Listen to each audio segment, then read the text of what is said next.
I hope you took up my challenge and you were networking and you have new contacts. Before we leave, I will be checking your phones. So the next session is on meaningful access and digital inclusion, reaching underserved communities. This is a very important topic. It is crucial that when we move, we take everyone with us. The marginalized groups, the underserved groups need to be on board as we create a resilient future. This session will be moderated by Mr. Zweletu Dlamini from Eswatini Observer.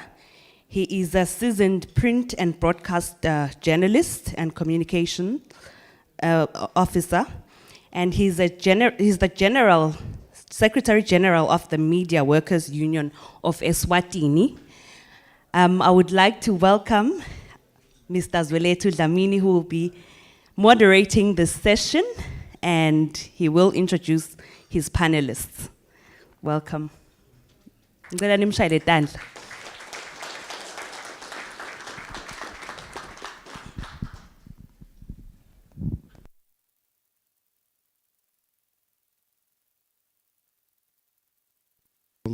Good morning, everyone.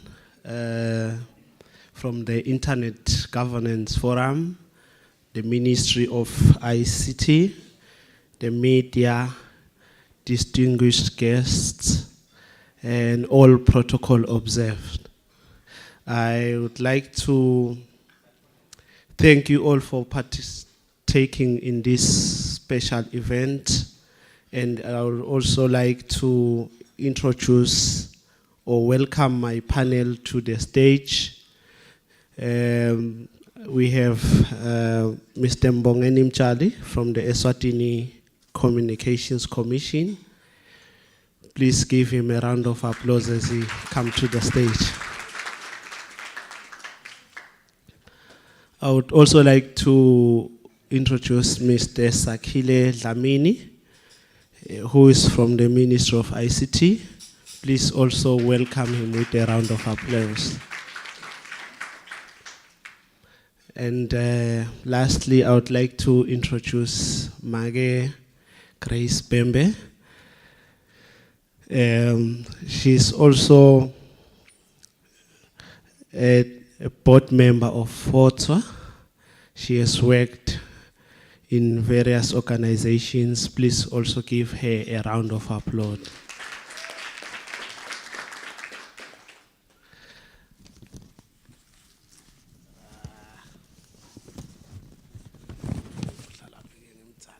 Oh, please welcome Mr. Zweletu Dlamini to the stage. He will be the moderator for this session. I think the MC did a very good work introducing me. I think all that she said is correct, save for that I have left the Observer for now. I am now with INTLASA Center for Investigative Journalism. Our topic, as they've already mentioned, is a meaningful access to digital inclusion, with the hope that we are going to be reaching the underserved communities. The internet is becoming increasingly embedded in the lives of individuals, communities, and commerce. It is important to ensure digital literacy and access to ICT for everyone.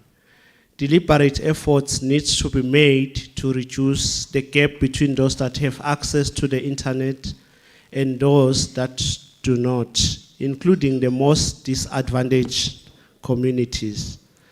So with that, universal access is more important now than ever. In this topic, our speakers will discuss, among others, the following: the access and connectivity, digital inclusion, accessibility, affordability and robustness of the internet services, introduction of applications and online content designed to enable and encourage self-sufficiency, participation, and collaboration. With those few remarks, I would like to ask our first speaker, Mr. Sakile Dlamini, to make his presentation.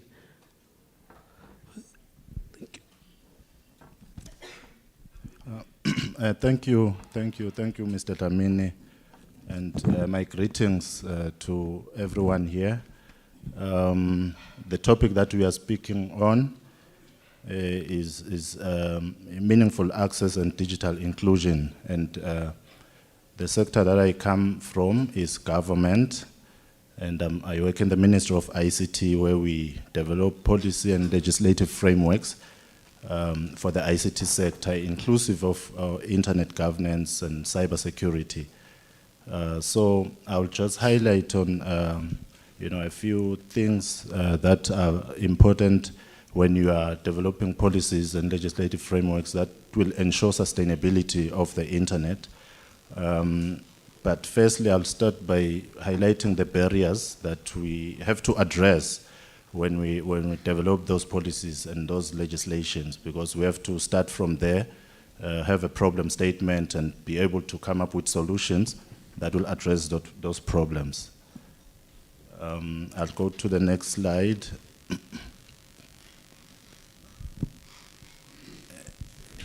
Oh, yes, where we'll look at the barriers to internet access. I just highlighted a few because of time. But when we talk about infrastructure barriers, you will know and realize that deployment of infrastructure is very costly, and operators, when they deploy infrastructure, they want return on investment that will come quickly. And when they are to deploy to remote or rural areas, there is high cost of maintenance there, and high cost of power to maintain those sites, because the adoption in the rural areas is very minimal. Hence, then government has to come up with interventions that will ensure that network coverage goes as far as the rural areas. And then also there is the affordability barrier that we have to talk to, which speaks to the purchasing power of the people that are accessing the internet. The lower the purchasing power, the lower will be the adoption of the internet. And then we talk about issues like taxation, where if you have more and more levies, on connectivity and consumer mobile connectivity, then that will reduce the inclusive or the inclusion of the people to the internet. And then also we talk about data costs, which are very important in ensuring that people are able to access the internet. Then lastly, there's the illiteracy and a lack of awareness barrier, because as the PS highlighted in his speech, there are people who have access or who could have access to the internet, but they choose not to, either because of illiteracy or because of lack of awareness of the benefits that comes with the internet. So we'll then look at some of the interventions that government has to do, inclusive of other stakeholders. Those interventions, they include regulatory interventions, whereby, is the next slide? Okay, that's fine. Yeah, regulatory interventions, which include, release of some other spectrum. For example, in the past we have released the digital dividend spectrum, which is a low frequency band that allows, extensive coverage, geographic coverage of mobile connectivity to ensure that we cover some of the areas that were underserved. And then regulations like infrastructure sharing, and also looking at renewable energy to ensure that we have sustainable power to the remote sites where there is minimal adoption and there's low return on investment that will sustain, the cost of maintaining those sites.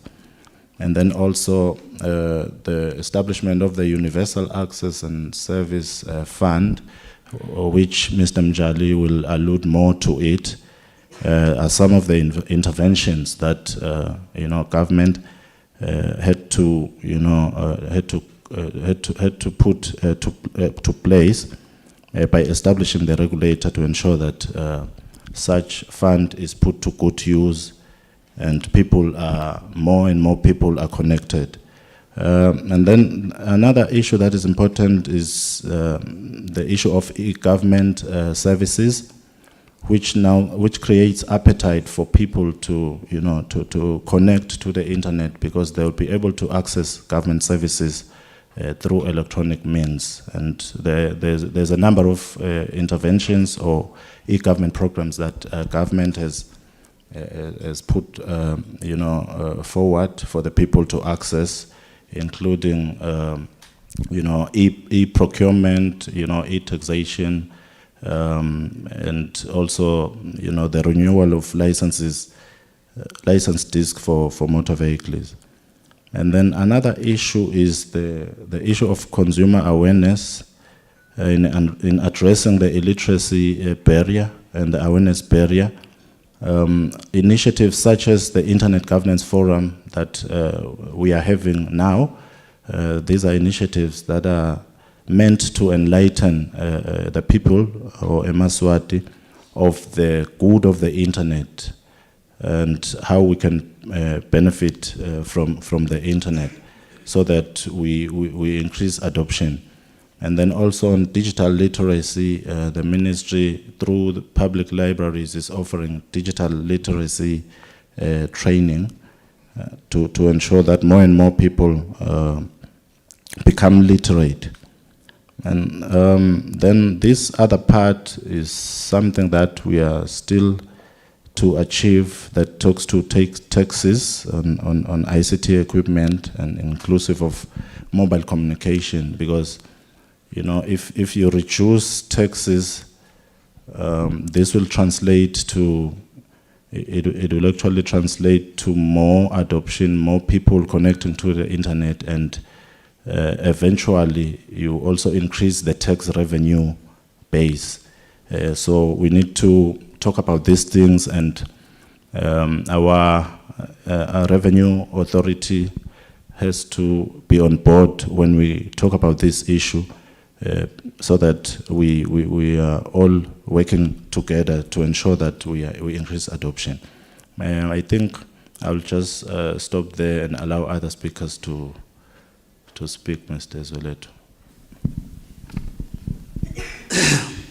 Thank you so much, Mr. Sakile.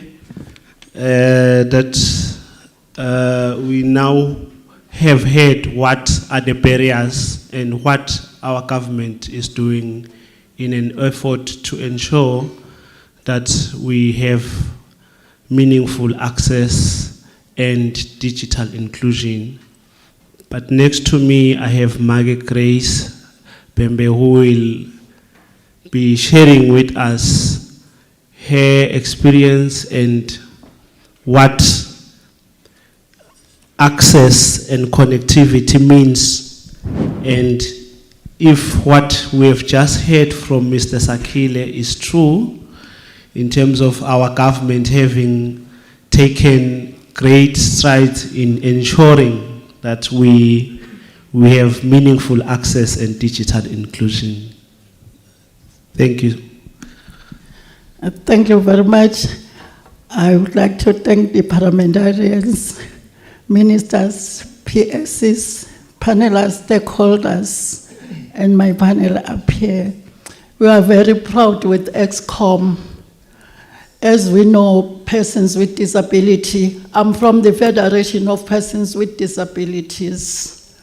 I'm not going to talk politics, but there is that model of charity and the model of medical and the model of inclusion. That's the rights.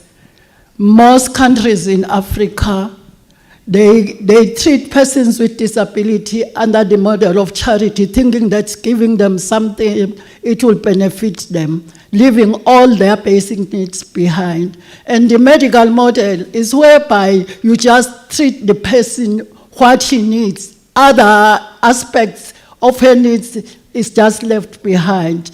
Then when we come to social model you will find in communities, even government is categorized under community, because if we talk about community, we just talk about the group of people that are together under one same room, under one same rule, policy, and act. So you find that they'll just give them when they have supplies, they just give them. Then the last model is the model of the rights of persons with disability. So ESCOM has done that, ESCOM has done the rights to persons with disability, because they did not only mainstream us, but they also needed us to say our disadvantage, where there are gaps. I think that's where persons with disability need their room, so that you don't talk on their behalf, they talk for themselves. Thank you for that. I'm just grateful with ESCOM. Our topic is on meaningful. I'll take social, I'll take health. So when we talk, I will start, because all the points, we don't have the office, we don't have all that. So persons with disability, poverty, unsustainable goal number 1, poverty. They don't even have money to buy the cell phone, to have the Wi-Fi in their houses. So they are being left behind on internet. Then those people, persons with disability, there are so many categories of them, just because of time. But we have got the intellectuals, where we have the Down syndrome ones, where we have got the mental challenged ones, where we've got the autism one, where we've got those who are not capable of catching things fast. At school, teachers, they call them redundant. So, because of poverty, as the SD number 1, they don't access internet because they don't have all the tools that they have to use. Even on health, because of this pandemic, you'll find that they have to be at home. There was no way of communicating with them. They are being left behind. Those with visual impairment, they are using Braille. There's no communication on Braille. Even all the stakeholders here, MPs, if I can look at their documents, they are not Braille. So they are left behind. I'll thank the media house, that during the news, there is somebody who interpret. Because even in online, you have got the audio. There must be somebody beside that is interpreting what is being said. So we are being left behind. We also need, as I say, socially, we'll have to get things equally as non-disabled persons. So we are being left behind as disabled persons. On emergency, there was this disaster, the unrest. You'll find there is no tool that will make persons with disability, those who are deaf, they'll just see policemen hitting them, not knowing what is happening. So online, if there can be a tool with the forces, with the media houses, that will alert persons with disability, that there's something happening, so you have to be aware, because they don't know really what is going around with them. Then you find that the tool that we are using, they are not skilled. They don't know how to use it. So he has mentioned that at library there is this training. I'd like them to also include persons with disability, because all the ministries, non-governmental, private, they don't have focal persons, those who will communicate with persons with disability. With the intellectuals, some of them, they say they are mad, they are agupili. Those children, they need to be trained because their status, we need the doctors to diagnose them. But those people, they are not on the same level. We have got, the UN Convention has been ratified in Swaziland in 2012. We have the policy in 2013. It has been domesticated. We have the Act in 2018. But the problem is, it is not implemented. Our documents are very nice in policy, laws, and so forth. That's why I was grateful with ESCOM. But it's not implemented. When it comes to implementation, you tell us about funds. Regulations for the law that has been passed in 2018 are being delayed because of funds. With us, as disabled persons, we find that we are more marginalized. So we will be very happy that everybody include us in their programs. Now, in Africa, we have the African Protocol on Persons with Disability. Only 4 countries in Africa have ratified it. Our country is under those countries who hasn't ratified it, because the UN Convention is international. But as Africans, our culture will not match with the overseas cultures. So in Africa, we need to do things according to Africans. But I'm advocating to the parliamentarians that the protocol, if it can be signed, so that we can in Swaziland follow, comparing with our culture and what needs to be done. Because if you talk about human rights, sometimes people, they don't understand that they also have the right, as ESCOM has realized that, they also have the right to be on the same line on online interventions. Thank you very much.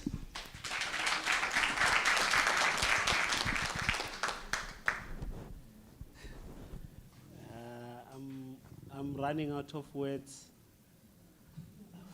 I think the mic is not working for that reason.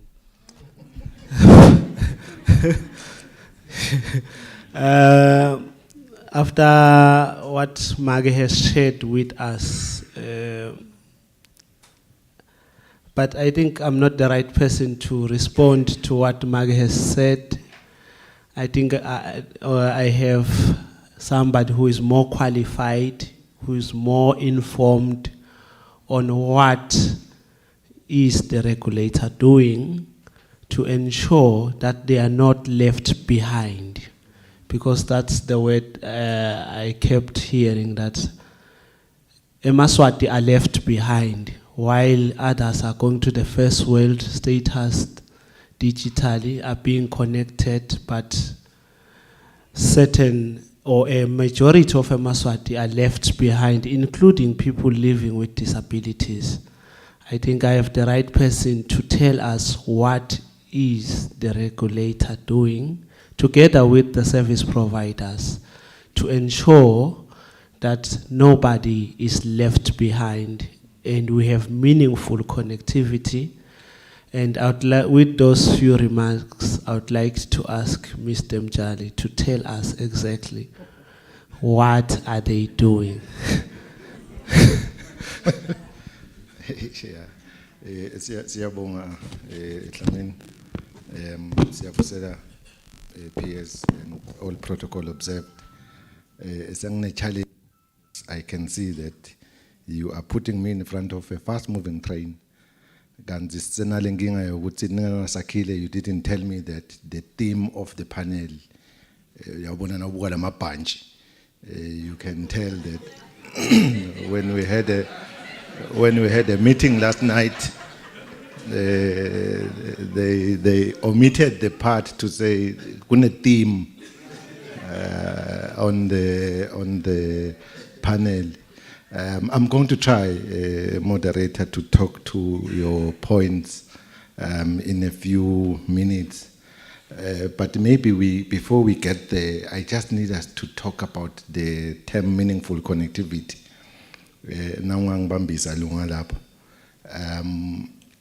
Because the term meaningful already, ITU has defined it. So it is not just an English word. It's a framework that talks about the midpoint between useful connectivity and the quality of the connectivity. And it is a journey that we have been advised to work on, and in a matrix IO and enablers, which I'm going to try and talk to and try to respond to your comments. So it is not just about the connectivity, but it must make sense. It must be meaningful, and it must talk to all the sectors between people, business, household, and the communities, and it must have levers, which is what we are trying to do. And if you look at the ecosystem of it in the next slide, you will then realize that it's a journey. It's not something that we are going to get it right the first time. We are moving from a zero to where it is meaningful.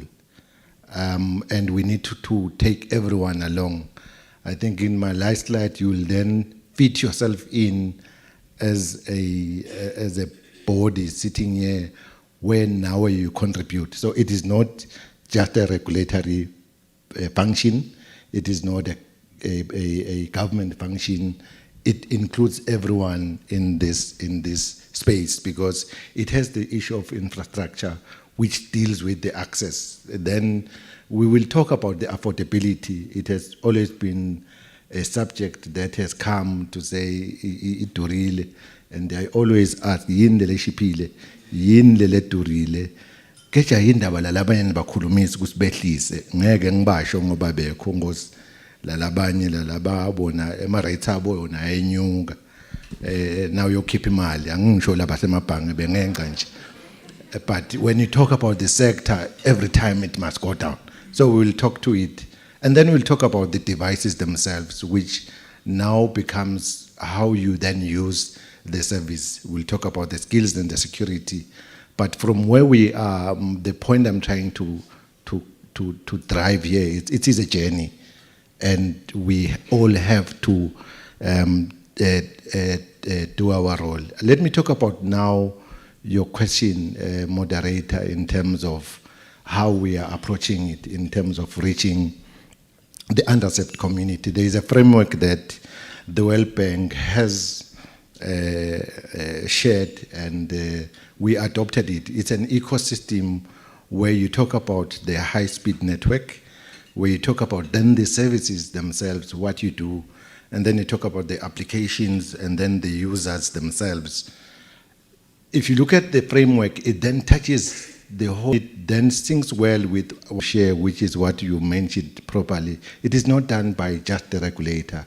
It's a collaborative effort, including our licensees. We have a number of licensees that we partner with.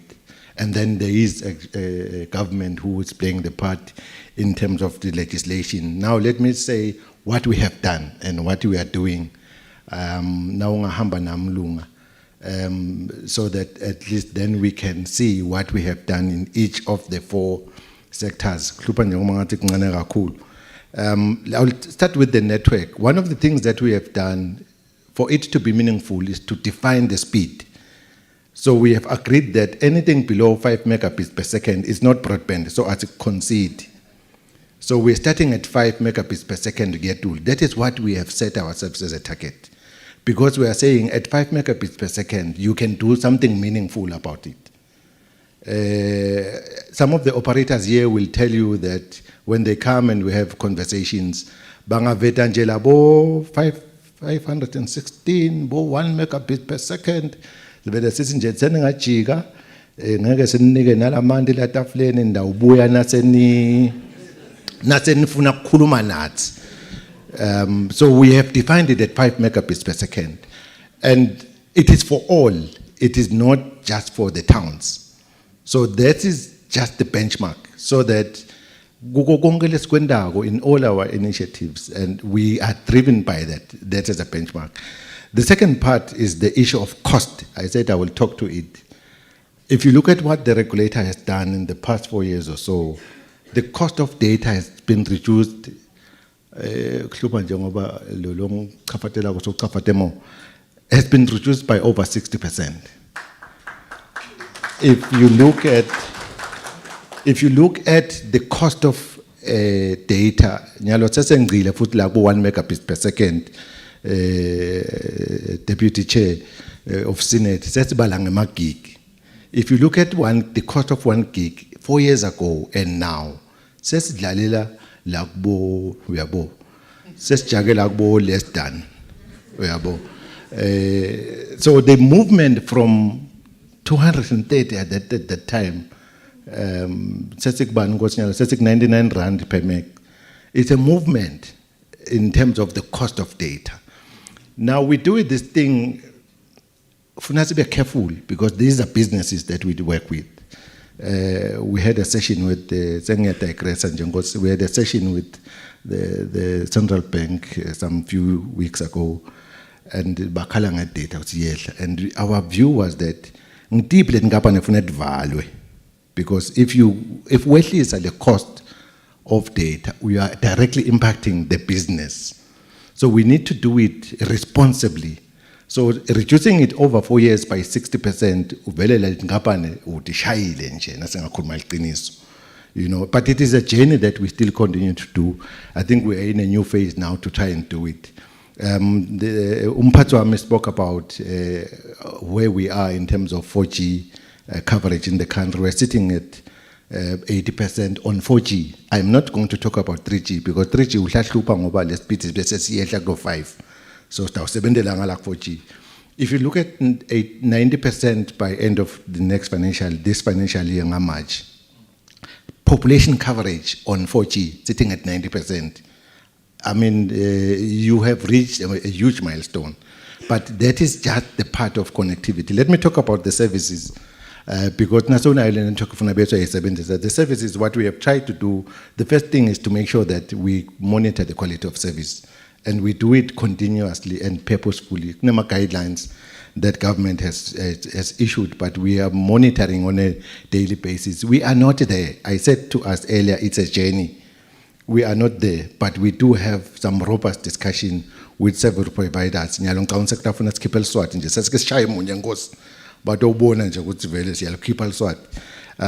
there is the issue of supporting government, especially the e-government programs, because at the end of the day, people want services closer to the people. I think if you look at the Dungundla governance way, it talks about decentralization, talks about taking the government services to the people. That is what we do. That is what we support.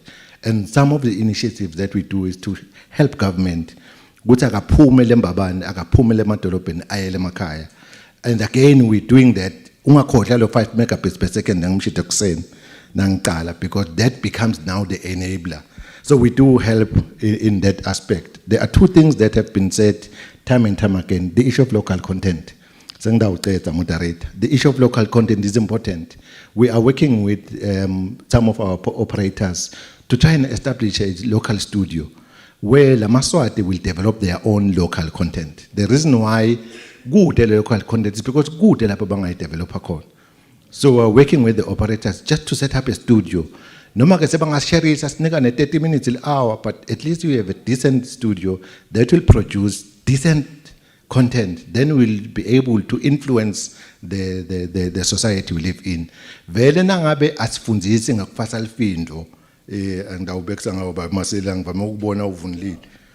Danga sifundise ngokufasa lifindo na uvunulile. Le ku TV, le ku YouTube. Sithi le level tawu yapi. You know, that is local content. If you were to do that and publish it online, because labantwana sebale online, then you have been able to do a lot of things. One is to increase the culture involvement. Two, so ubafundisile nje labantwana ukuthi uyathi kunento ekuthiwa lifindo. Uyabo. So I'm just making an example and the importance of us creating that local studio. It is going to cost us kids with disabilities because that's a trade on its own. And if we don't do that, if we don't influence that, then we have a problem. Partnership le akusiyo yethu sodwa yabantu abaningi. I'm going to talk about application. Zangikhuluma kakhulu che ngiyabona sokufuna ukungikhatha. The issue of decentralization, the issue of content, the issue of safety, because part of what IT tells us is that it must be safe. The regulator and government has established a cybersect which makes sure that we're at least monitoring in terms of cyber attacks. Users, what have we done? One of the things that we have done is we are trying to help rural schools with laptops. We have already distributed more than 2,000 laptops to schools in the rural areas, each school getting 45 laptops so that they can be able to then learn ICT. It's a program that we are doing in partnership with education. We transform the data, digitize, so that my laptops are meaningful. We have established some Wi-Fi at Nkundleni.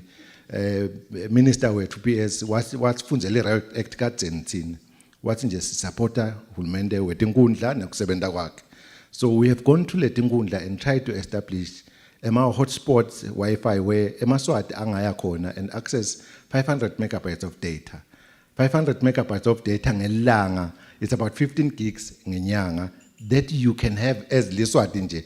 Kuthi ufike lapha uthi noma ungafika uthatha iselfie uthi bese sofaka Instagram uthi location Mthambama Inkundla. Yabo. Now the feedback that we get at Inkundla is sekuyayiletha le traffic. Nabo baholela labo gogo. Bofaka le mali kumzala. So uyabona ukuthi kwendekani qhubekele empilo. So we are trying to bridge that gap and sibanike labantu abadala nalabo bakhubatekile letincingo ukuze ukuthi nabo batawuhola esandleni. Ngicabanga ukuthi che angigcina ngekuthi ngitsinzele lunga le framework inathi sonke lapha. If you look at now the other parts that are white, ngilapho sonke sifithisha khona because there are policies that needs to be there. They are enablers that need to be there.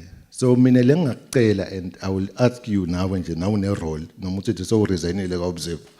We all have a role to play in making sure that there is meaningful connectivity. We cannot do it alone as a ministry and as a regulator. We need everyone to play their part. Ngicabanga ukuthi ngiyaqina lapho nje.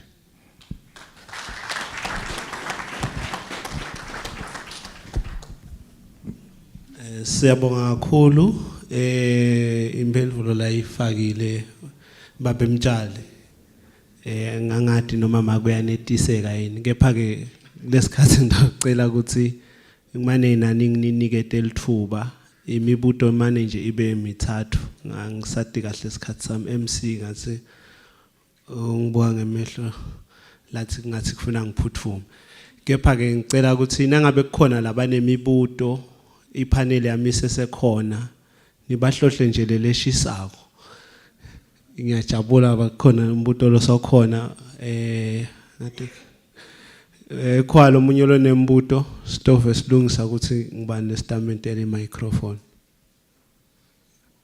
ngathi munye umbuto mi okay inhlanhla isinemibito lemibili kushoda munye ayisho sesiphelele ngicela ukuthatha umbuto wekucala. Hello, my name is Ronald Wakagula, I'm sorry, MTN. Thanks for the discussion. Benjamin Jali, when he spoke about barriers, he touched on safety, but I thought he was going to speak about security as well. I think one of the things we don't discuss much, and maybe it's to find out who's the ICT, maybe the regulator, what are they doing in terms of ensuring because once the infrastructure is in place, because I think one of the problems we have in this country is once the infrastructure has been placed, and as you said, it's very expensive to put it down. Then you find that the communities are the ones that actually dig it out, and then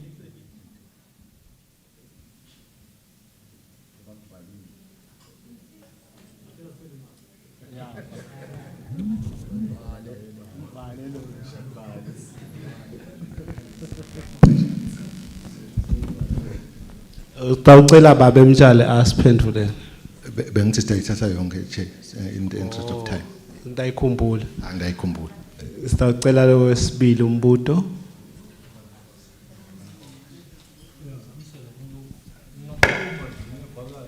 Nika umhlonishwa i-microphone.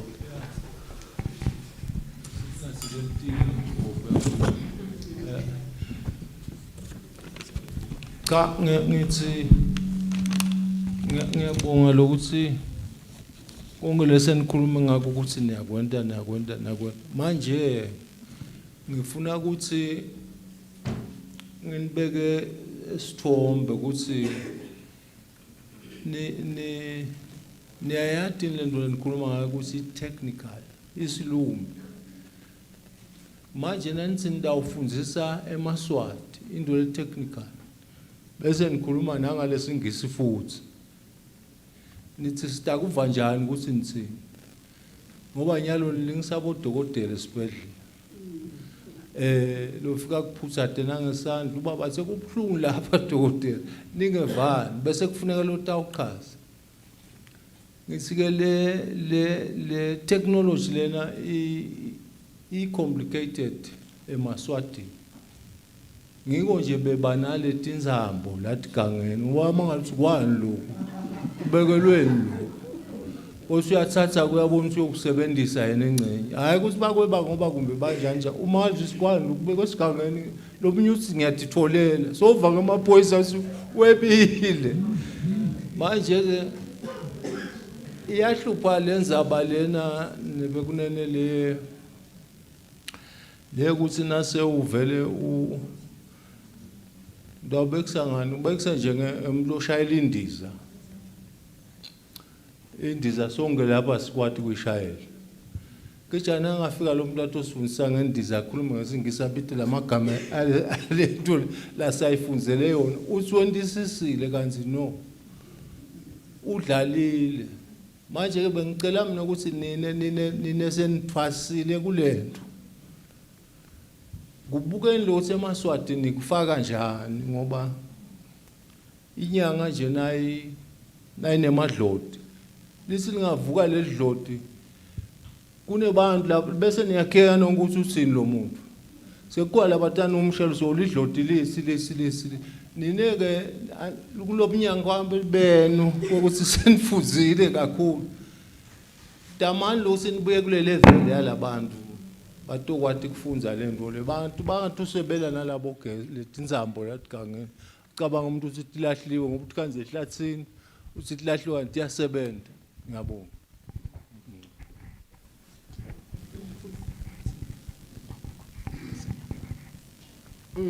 asibonge kuma presenters sibonge make Bhembe sibonge nje nale opportunity yokutokuva ama challenges la khona with the new digital things ngathi isha mhlawumbe ngendlela ukuthi sesi-adaptekile kuyo ngengane through i-COVID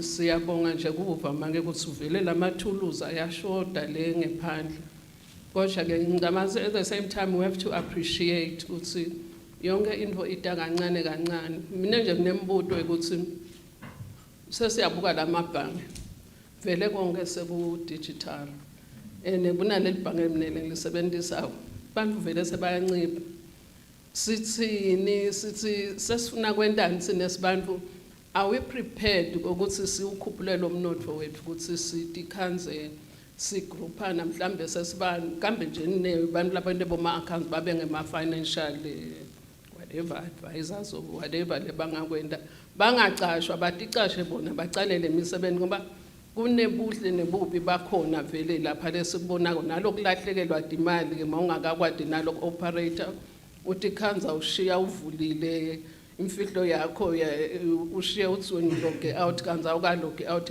I mean kusekuningi ngiyafisa ke lokwathi ukuthi nitakweni ngaphandle nje kwemake so ukhombe ama challenges of lacking of the tools. What are we going to, how are we going to reach out and teach people? Ngiyabona ukuthi niyadama, but I don't think it's enough. Ngoba kuyafuna vele niye down on the ground. Nibaqale nje kuko kona lokuthi yini le internet governance forum imcoka ngani ngoba vele isihlanganisa sonke njengabe nisho ama policy makers and everything. Mina nje ngibuloko nje ukuthi sendani lesingena kuloko labantu nibasita ngani niba-advise nibathini even niye kubo bona labathi kanzathi they are left out. Thank you. Siyabonga kakhulu bahlonishwa. Ukusekhona lo landlela. Okunelinkonyana. Angibonge kakhulu moderator lithuba kokuqala nje ngedlule ngokuvumisa kubonga litiko kakhulu especially yena eSicom umsebenzi lakawentile sivile ekucaleni lokuthi silive nje sebakhonile lokuthi ba register laka IGF ba register nationally nje global sesine nathi sesiregistiwe siyatiwa ngicabanga ukuthi umsebenzi lomkhulu kakhulu lesingawubonga kakhulu labawentile nokuba nje ne web page yethu kukhulu nako kakhulu ngala ke uthindile presenter ngiyabona wokuqala edulu kwekuthi le ngaphandle especially kumbe kuma rural areas kukhona lokuthi mbele internet noma ngayikhona ingasebenziseki because people are maybe are ignorant about batayisebenzisa njani kuphi batayisebenzisa njani le ngikucela konke mina nami ngiyagcizelela kakhulu la kuma educational programs ngayo le internet ngicabanga ukuthi vele siyashoda kakhulu kumbe kungaqali lapho nje kucale kwawona lama gadget siyawathenga nako nje niphethe ilate ma computer bangaba nako so umuntu if angakafundiseke akathi siyatidinga vele live liyatidinga letikolo kakhulu ukuthi sive sifundiseke ngala ma gadget itolo even besikhala ngokuthi sikhala ngendzaba yokufunda ukuthi ibhale kasebenta kufunda ukuthi ibhalela no silekisha lapho sebenta ke wafuca ngalapho until ipercentage nayo yaba le impressa nako impela sesingcono but nyalo live sisala kakhulu ngala kwaleta boma gadget kuze sitokhona kusebenzisa le internet futhi sisebenzise kahle asati vele live sive asati siyayidinga le education njengalokhu sesishito lesinye sikhulumi besibuye phansi down to the level of the people bafundiseke kahle kuze ke sito yisebenzisa kahle nayo ngiyabonga.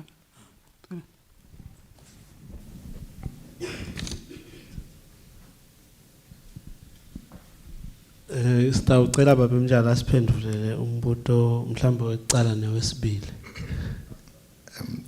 Thank you moderator sibonga kakhulu sengidawuzama ukukhuluma ngeSiswati ngoba ngiyabona lokuthi bathi lobunyango wabo ufuna ukungathi ungabumoderator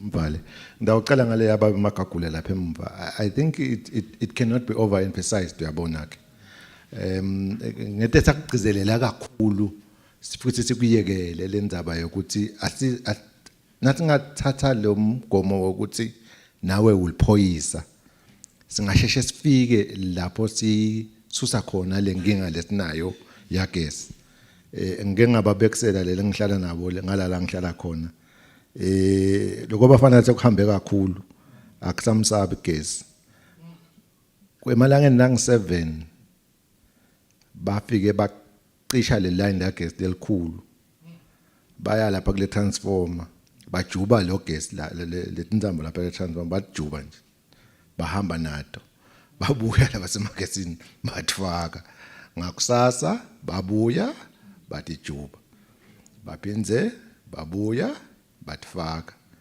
I think balahlisa nje ilanga linye mabili lasinalina ngalanga lina nje bajuba uyabona ukuthi ngithi ngiyabashaya abantu basemagesini bathi yathi kuthini amadoda esesiphumile kini until nine niphume nihle niyaluka nje la ngaphandle ngilapho le ndvita uphela khona because akusho ukuthi bekwenda kulele unongabo 11 nje ubona lo gesi athi fili hambile uthi ke lo babe nangimshayela uyabona kube ngesikhathi athi fili waphuma nje ngale moto bebata uthuka babaleke so nale copper nale ama battery ngoba yala bafuna nama battery na in lekhathi usola nje funa bese uyaphuma so ngicabanga ukuthi kufuna thathe lo mgomo ukuthi nawe uliphoyisa kutase kuyasebenzela because vele nathi siyadzinga kwenta irole ngoba sidlala kule kulama community kule yesibili lekhuluma moderator nge local inclusivity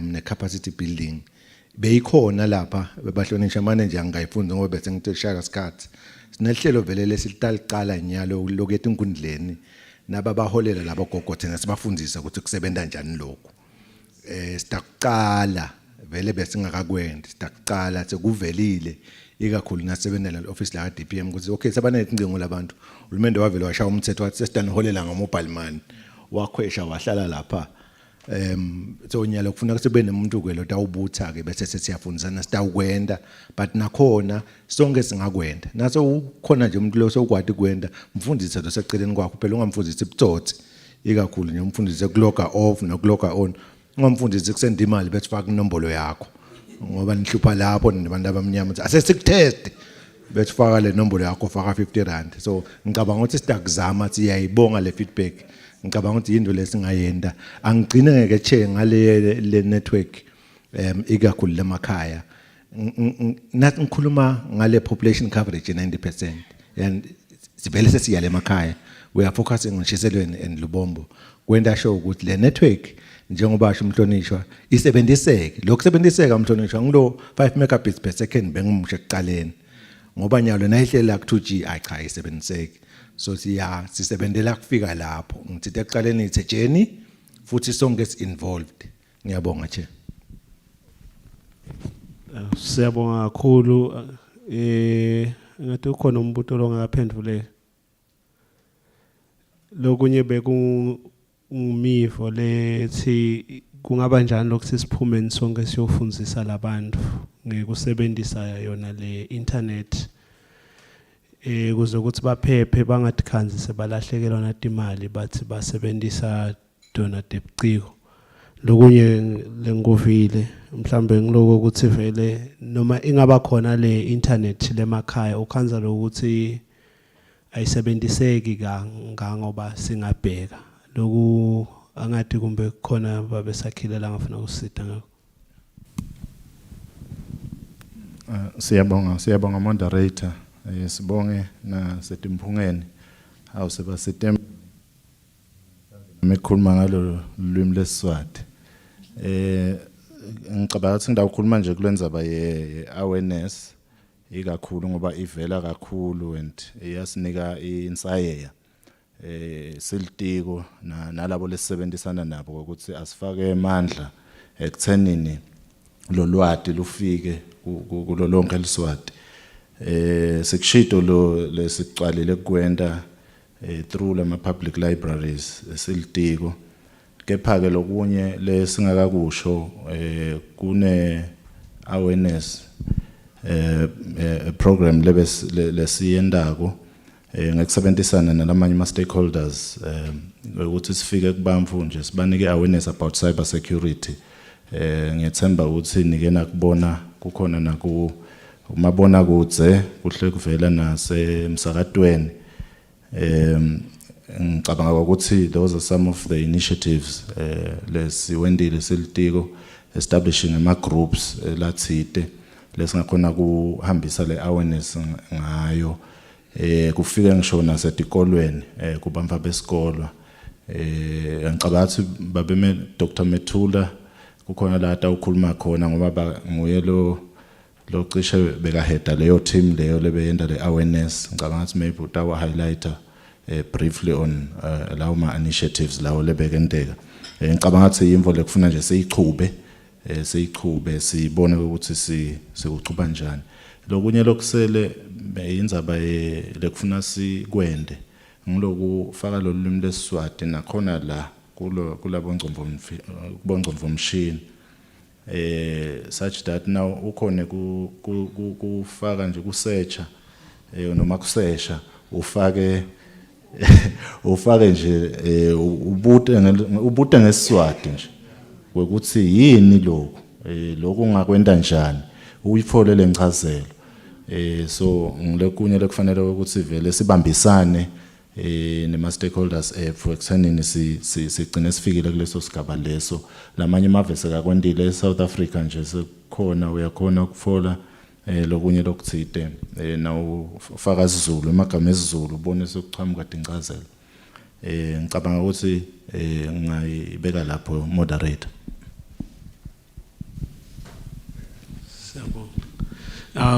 Ngicela ukuthi sishayele ipanel yethu dani.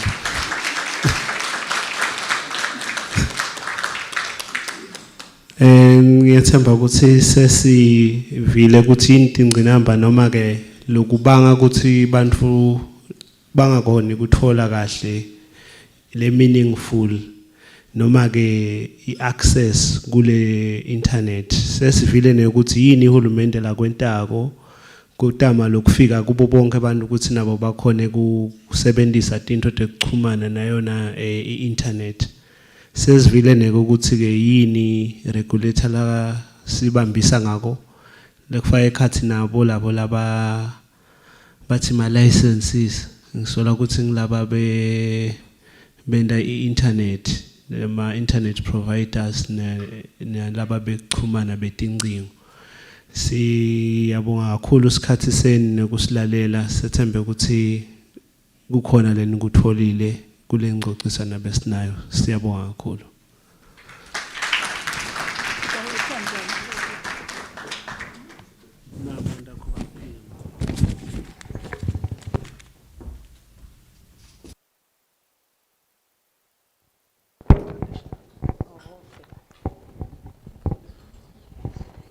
Awu bengivele ngishilo ukuthi namhla kuvutha be. Kuyavutha. This was an amazing panel discussion. Lemcoka nje kakhulu. And the power of human development, the power of representation, the power of having a voice, the power of having a seat on the table, the power of having diverse teams to work so that all issues are looked at in terms of policies, strategies, and implementation of everything else. No one should be left behind as we progress, as we go digital. Everyone must be on board. We are very much behind schedule, so our next panel discussion is the use of internet and online activities in the digital economy. This session will be moderated by Ms. Fisiwe Vilane, a communication specialist, a brand management specialist, and who is currently a manager for consumer affairs and communications. She's an amazing woman. I would like to welcome Fisiwe for the next session and trust her to keep time. Fisiwe Vilane, over to you.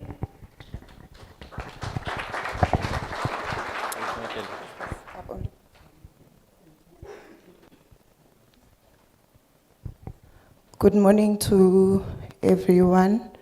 All protocol observed. Thank you. Thank you, MC, for the lovely introduction. Njengoba sekashito MC igama lami ngingifisiwe Vilane, ngisebenza khona ehhovisi lemlawuli weTekuxhumana, ngibuke letiphathelene labo labasebenzisa Tekuxhumana eSwatini, ngiphindze futhi ngibuke indlela yokukhokha tindzaba tiphumele ngaphandle. Ngiyabonga kakhulu.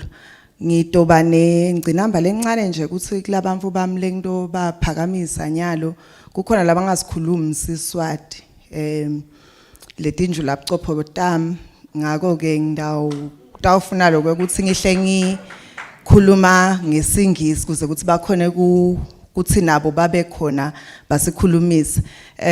I-topic yethu sokhulumile ukuthi manje ke sibuka ukuthi i-internet idlala yiphi inzima kuze ukuthi sikhone ukuthi sichubekise tindzaba tekusebenta netemnotfo eSwatini.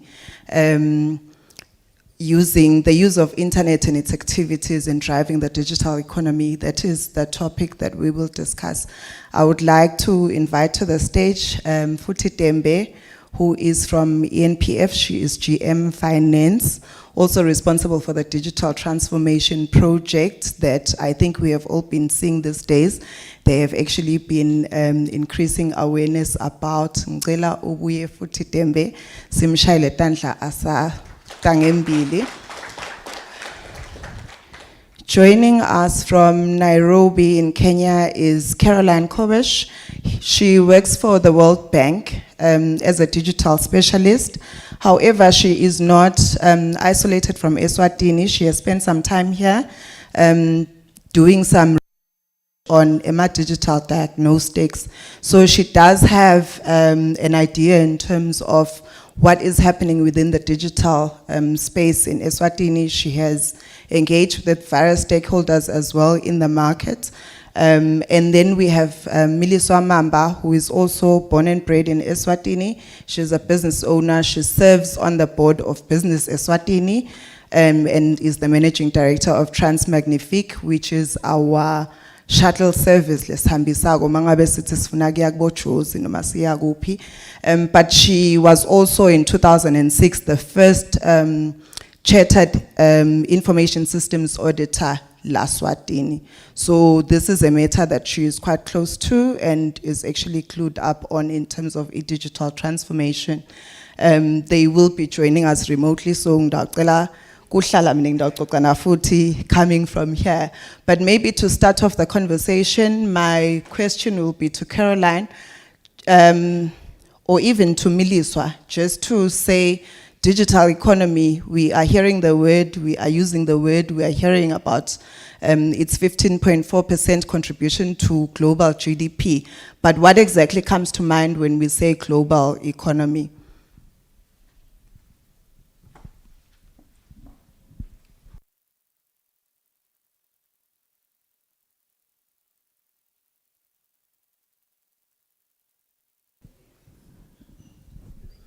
Ngathi akakhona kusiva kahle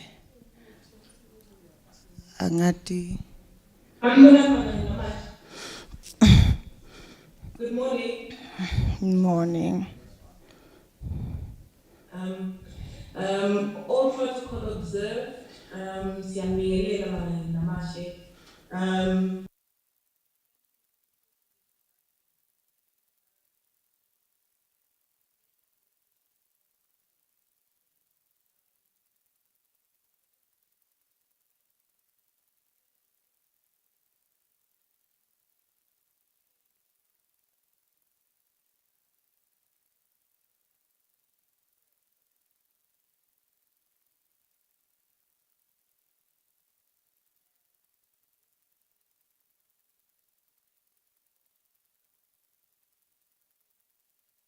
Higher the communication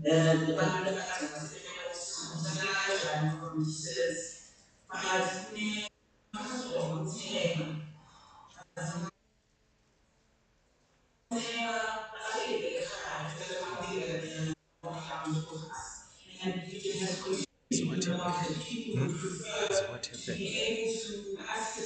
Hello? speak, Kate.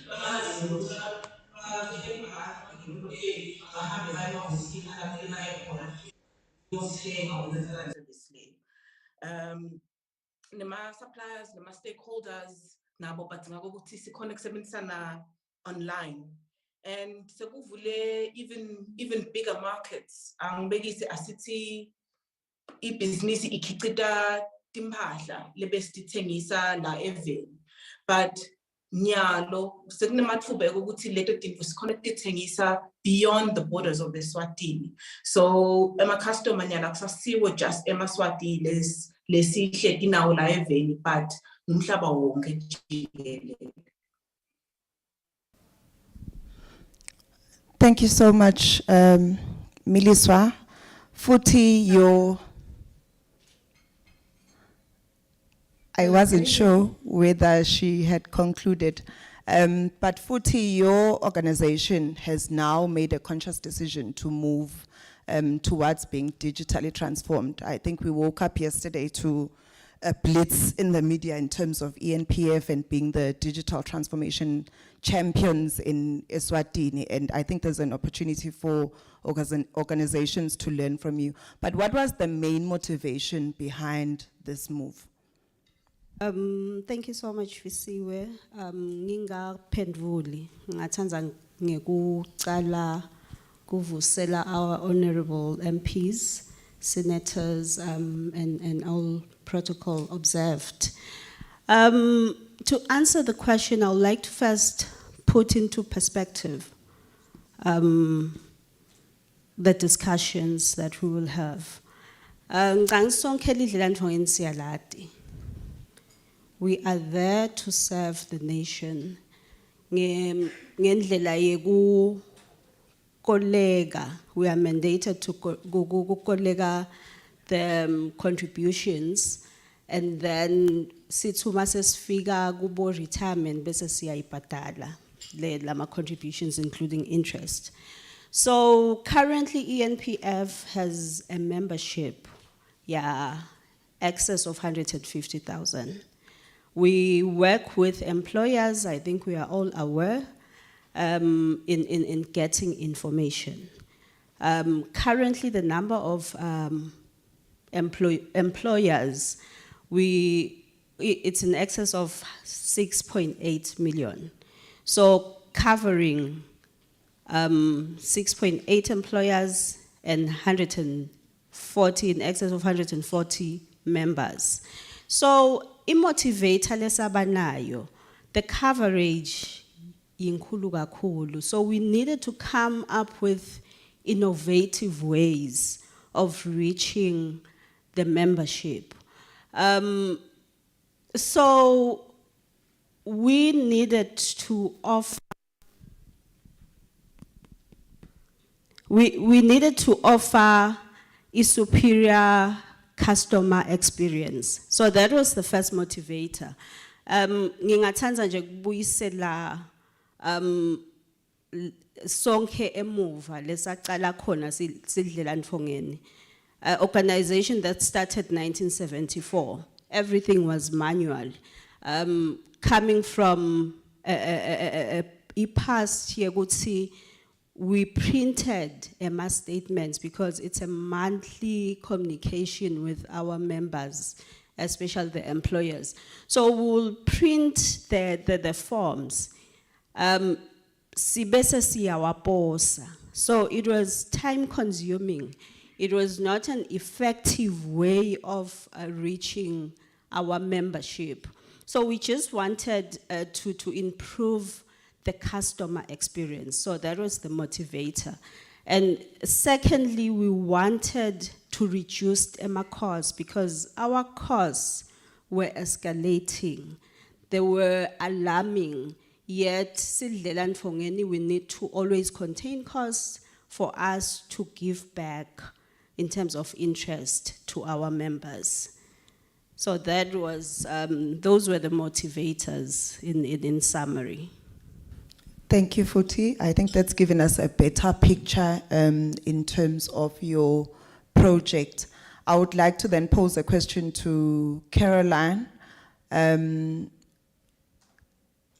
my first question would just be in terms of the report or the research that they have been doing in Eswatini, maybe for her to just give us a picture of our policy landscape, especially talking about issues of our infrastructure and also our platforms and their ability to then support the projects that Futhi is talking about, or even some of the benefits, unlocking them, some of the benefits that Miliswa has also alluded to.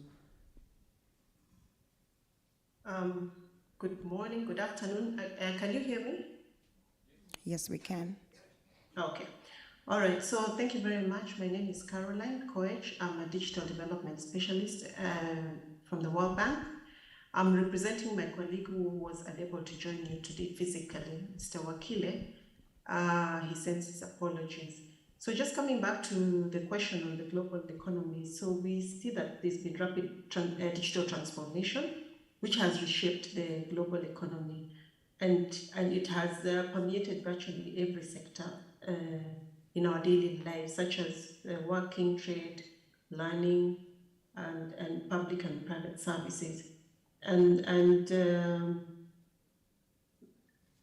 global economy was worth about 11.5 trillion, which is about 15.5% of the world's overall GDP, and is expected to reach about 25% in less than a decade, which is quickly outpacing the overall economy.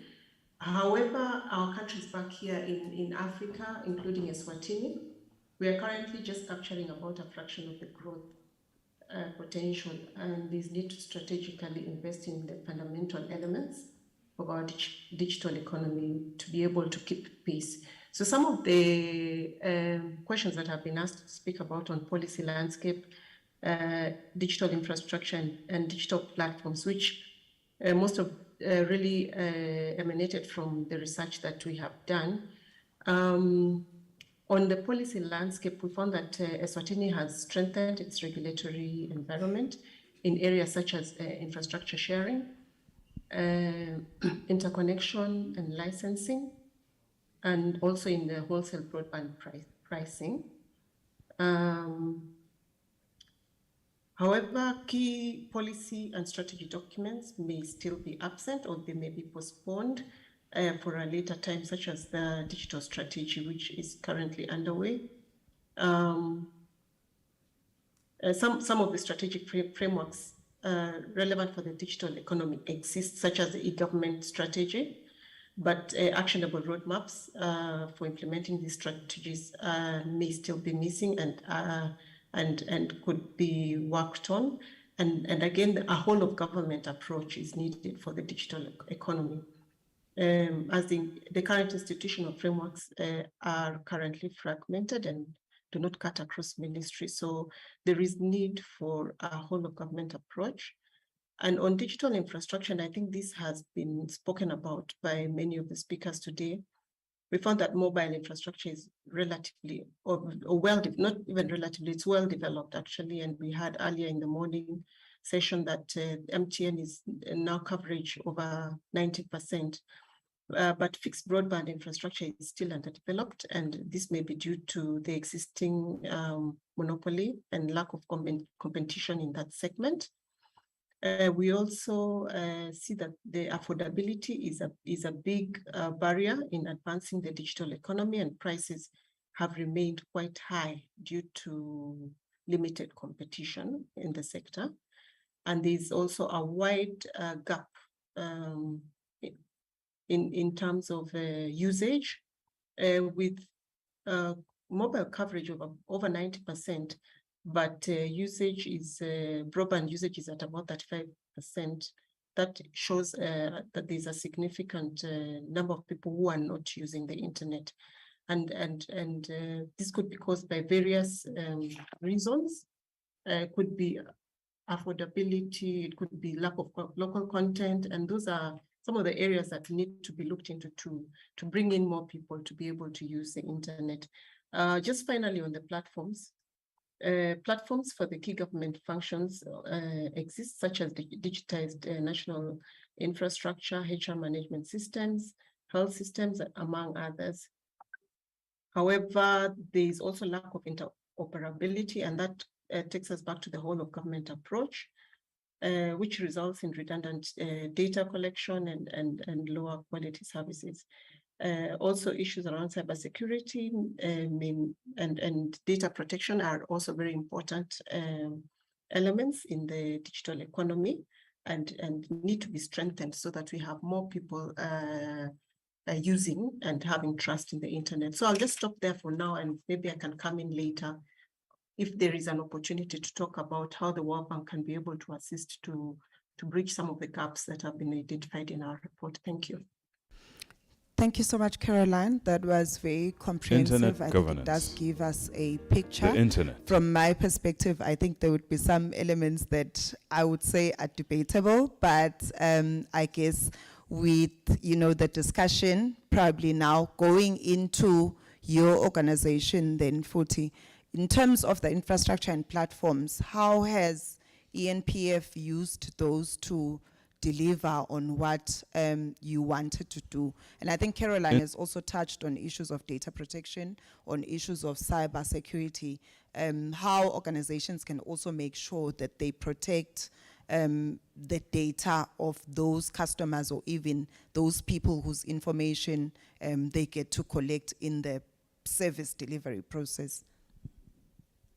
All right, thank you, Fisiwe. I think to answer that, it's going to be easy to answer because the whole week, this week, starting from Monday, Fisile has mentioned that there were articles about ENPF and the launch of the new products. But I will start the journey from 4 years ago when we intentionally took the decision to offer superior experience to the membership of Lidlela Ndfongeni. When we started the journey, it used to take more than 3 months just to update 1 month for each and every employer. So we then wanted to come up with a solution letoba faster. So that solution, it was 4 years ago, we decided to develop an emailing system where all information, especially the NPF 200 forms, and we are aware of the forms lama khulu, lapho ENPF begawasenda, gufuteni wagcwalise manual and then sent back to the fund. So the move to address the slowness was to create an email which was synchronizing with our system, such that umasisenda employer a return ivele the information ingene ku the computer system and do the reconciliation. And that really helped in terms of delivery, in the sense that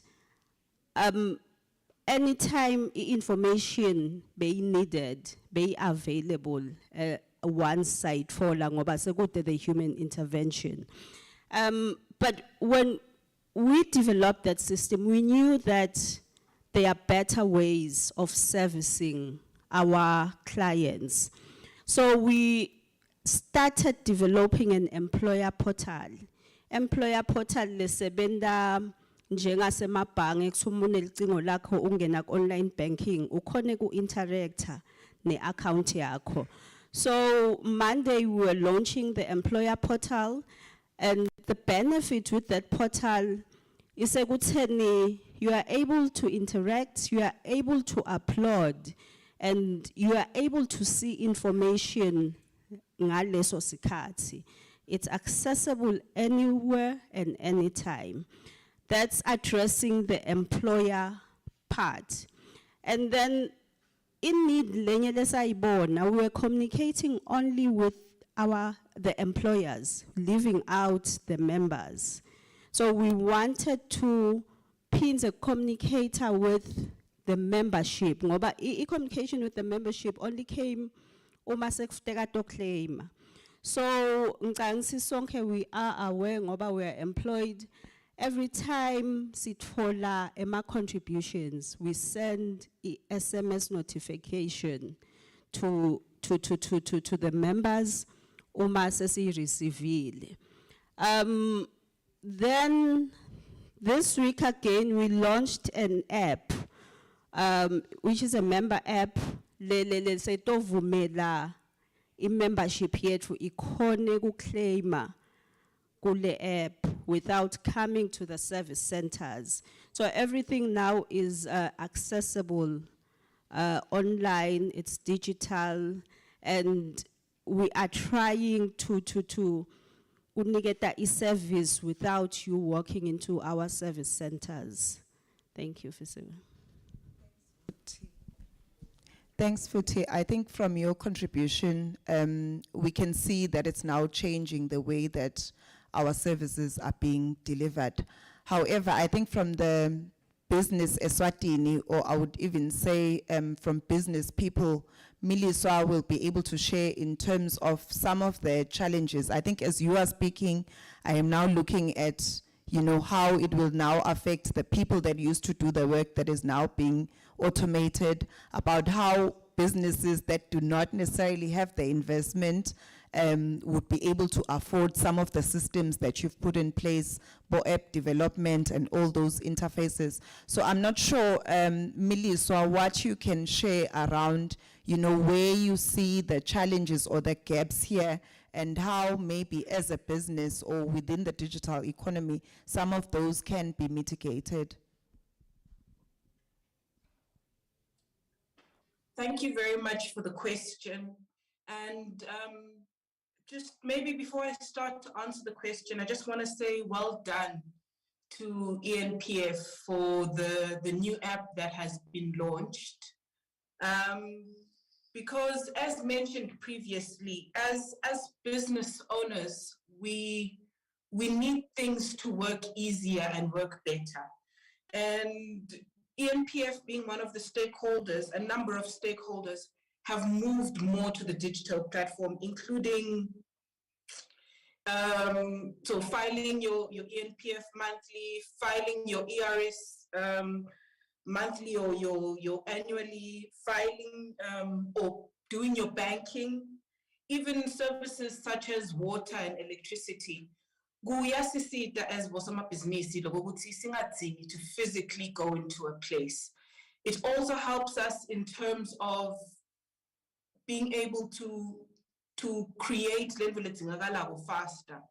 I recently had the experience of using the tool. Ngabona lokuthi le mibuto iba straightforward. Kuyasita lokuthi ukhone kubona ukuthi yini lelekudingeka ukuthi uyifake.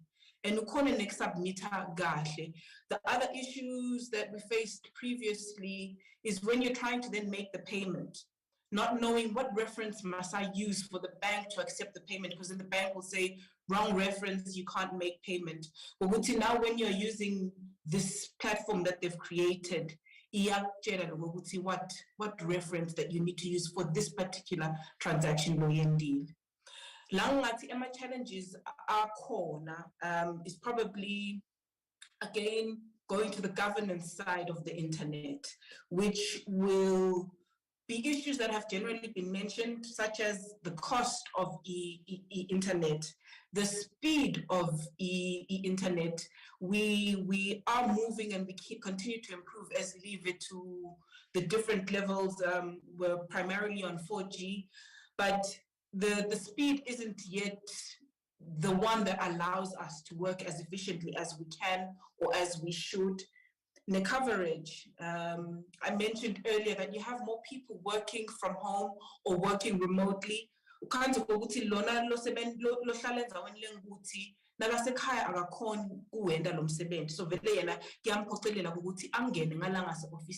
to be able to perform that function.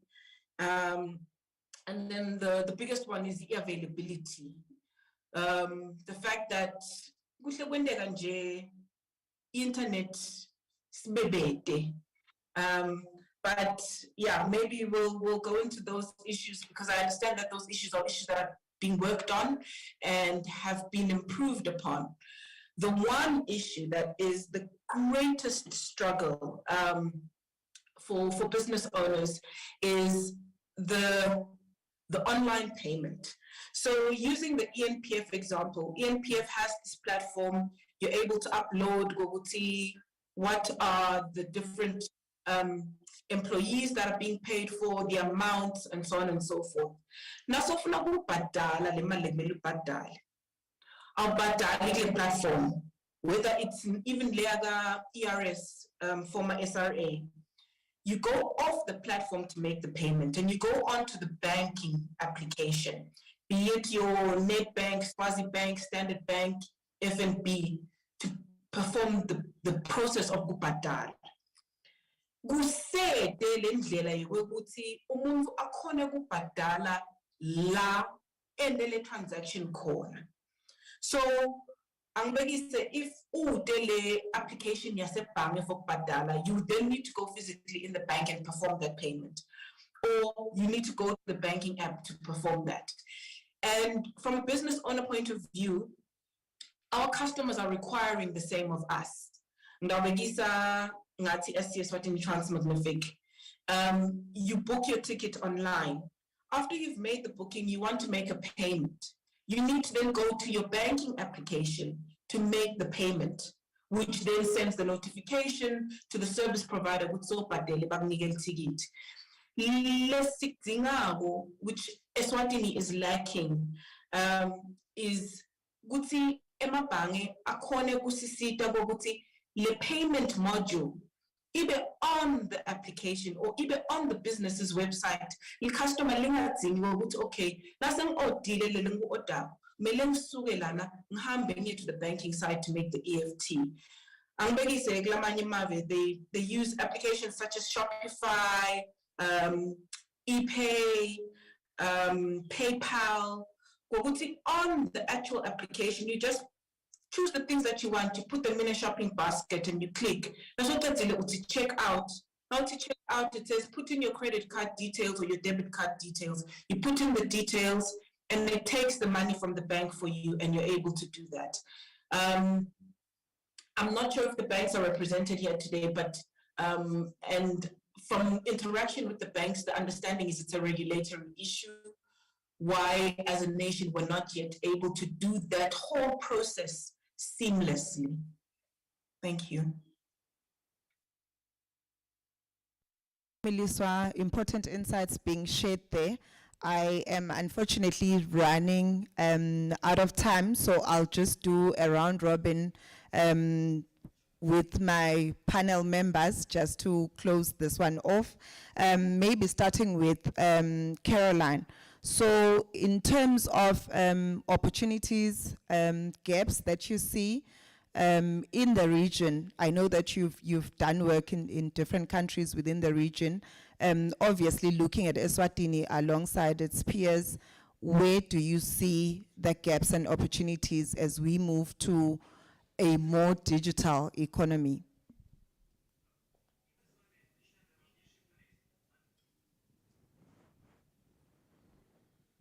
Sorry, I was battling with my mute button. So yeah, so I think in terms of how Eswatini is doing in comparison to its neighbors and similar economies, I think the percentages of adoption of internet services is relatively similar. When you look at Botswana, Namibia, South Africa, they are all ranging in the 30% or going into 40s. And as I said earlier, what are the key issues and why are people not using internet, even when it is available in the areas where they live? What is the problem? And those are some of the things that we really need to look at in things around digital skills, affordability of the services, relevance of the local content, and data protection issues and security, and whether we really have trust in in using these systems. And just because of time, I would also want to just say the role of the World Bank in supporting our countries in accelerating digitization, and what are some of the steps that we need to do to get into the right trend, and so as to be able to reach the universal service access goals that have been set by the Africa Union. And so we look at this in three areas, mainly connectivity. And we are looking at expanding coverage to underserved areas and improving spectrum availability and affordability, and also promoting competition and infrastructure sharing. So those are the areas that the World Bank would come in to support Eswatini in coverage and connectivity. On data infrastructure, we are looking at issues around digital ID and data sharing. Also, data center capacity, which I know Eswatini has a state-of-the-art data center, and what is the best way to make use of it. And also strengthening trust and resilience, that is cybersecurity and data protection acts and operationalization of this. And then finally is the usage of the services. What do we do to ensure affordability of devices, and could there be innovative ways of financing these devices so that everybody can be able to get access to a device and make use of the internet? And then also addressing issues on digital literacy and the lack of IT skills for jobs for the future. So there's need to prepare the citizens for jobs for the future by ensuring their digital literacy. And then have use cases that are relevant to our situation. So not picking use cases from Europe and trying to come and bring them to our own countries, and they don't make sense. So what are some of these use cases that are relevant to us? So those are the areas that I think if we tackle them together, then we could, increase the usage of internet and grow our entrepreneurs who are making use of internet to make some income in our African countries. Thank you very much. Thanks, Caroline. Miliswa says vile guti indlela lapho ema baqashi noma labo labaqashiwe noma labanema business nalabo labathengako bangasalela emuva kunasi silwane lekuthiwa yi digital economy. What would be your final words to anyone that's in business or even an employer or employee? How quickly or how to fully embrace the direction that we are moving in?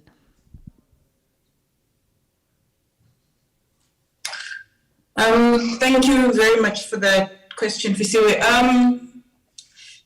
When you see something, and you haven't tried it, it can be very scary. And njengoba Umhlonishwa mentioned earlier, ukuthi now kuluma technology is very technical and isingisi. Kuba lula ukuthi umuntu ayesabe to a point that they don't even try it. And yet, I'm going to make an example. If umuntu lojwayele kushayela imoto leyi manual, watesta wafunzela kushintsha amagiya, and you're now comfortable and familiar with lokushintsha amagiya. Unanika imoto leyi automatic, ubaneka ukuthi sekumele ngicalele phasi ngiyofunza, and you're scared of it. But the minute you try it, you realize that wonke lo msebenzi lebengisoloko ngiwenza ngishintsha amagiya angisadzingi kuwenda, and le ndlela engiyisebenzisa konyalo ilula kwenza le ndlela lebengiyisebenzisa. So my advice would be try it. Get the link, click on it. Even if you have someone sitting on your side, and often it's the younger people are more willing to try. So even if you get the youngest person on your team to sort of sit by you as you go through the process, because they'll be more willing to try. But the minute you've tried it, you'll realize that it actually does make life much easier. It saves you time, and in business, time is the most important thing you need. So it gives you time and convenience, and it gives you a copy, because nema paper you can lose the info, but with technology you can always refer to it. So it gives that convenience. So my advice would be just try it, and then you'll realize how much it makes a difference to your work. Thank you. Thank you, Melissa. As a parting shot, 40, digital transformation, what would be your advice or even motivation to other organizations that are considering it going forward? All right, thank you. I think Melissa has summed it up. It makes life so much better. And the journey hambago, there is no turning back, in the sense that it's now technology is determining where we are going. We all know that we are now go fourth industrial revolution, where it is said, good see, if we do not adapt, then the technology will take over. It's either you adapt or you die. So that's my parting conclusion, yeah. Thank you so much. That ends our session, our Honorable MC. I am not sure in terms of questions from the floor or even from our live stream platforms. I know that there are questions probably being raised on our live streaming platforms. And within the audience, I am not sure who is managing the microphone for us. Our panel members are still available to answer, so they will take the responses. Calling up PS. Thank you very much, Siyabonga Khulu, to the panel for that insightful contribution to this forum. My question is directed to you, Mage Futitembe. I want to know the measures that you have put in place in terms of massive awareness of your customers. You talked of a couple of millions of customers, if I heard you very well, over 1 million. And I want to assume that the type of customers you have, Nglabale Makaya, Bobabe, Nabomage, probably you may struggle also to understand your app, which I suppose it's probably in English. Translation into Siswati. That's my second question. The first one is what measures have you put in place in terms of awareness? I think one thing that I've realized over the years is that even when you buy a smartphone, it comes with so many applications, so many apps, but most people don't even know what these things are. They only use WhatsApp and a few Facebook, Instagram, then the rest about 70s. Thank you.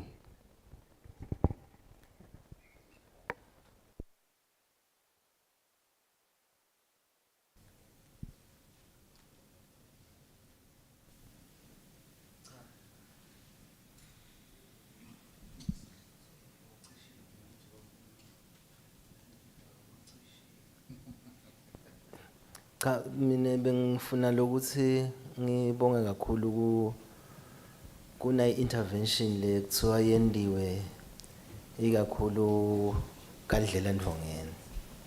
Umbuto wami ke uthi njengoba nalaba ngibona ba contributor lapha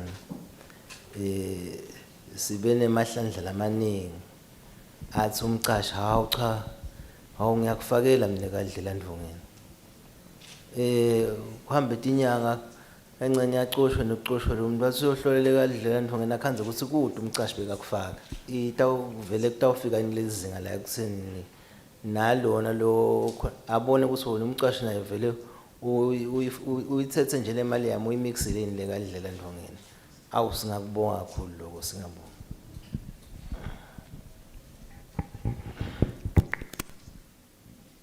Thank you. I do not see any additional hands, and I'm not sure if anyone is picking up on the questions from the streaming platforms, but maybe Futhi, you can take those two. I think they are both directly for your attention. All right, thank you, Dr. Ngembuto wa PS. Lemibili. The first with regards to the awareness.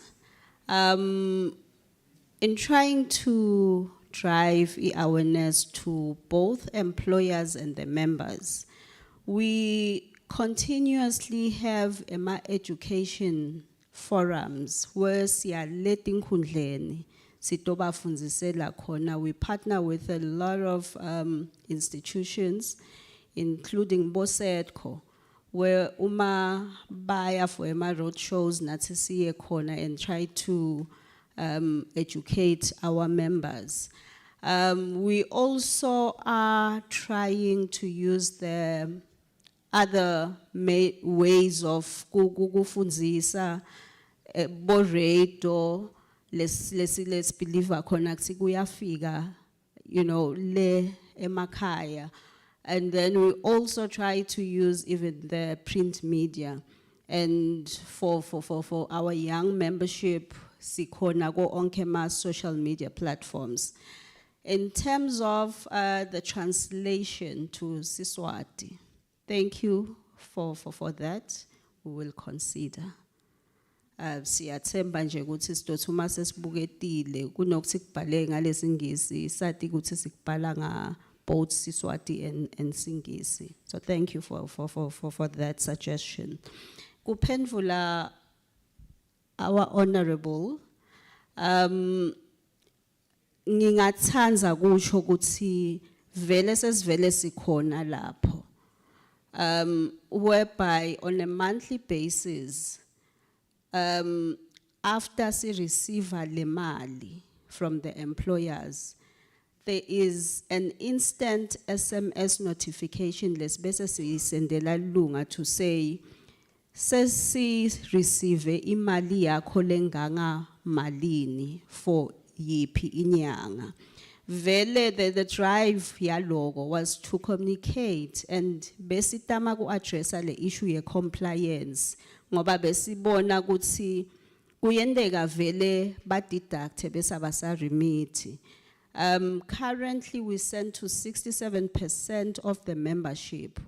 Le drive le sikuyo nyalo ngloku kollega le tinombolo so that we have 100% of ema contact details or cell phone numbers for our members. I think ingagcina lapho.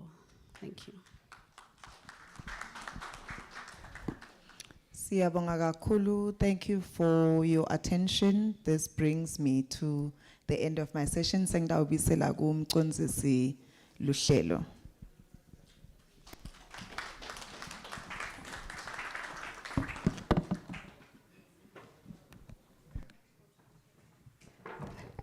That was an amazing, amazing panel discussion.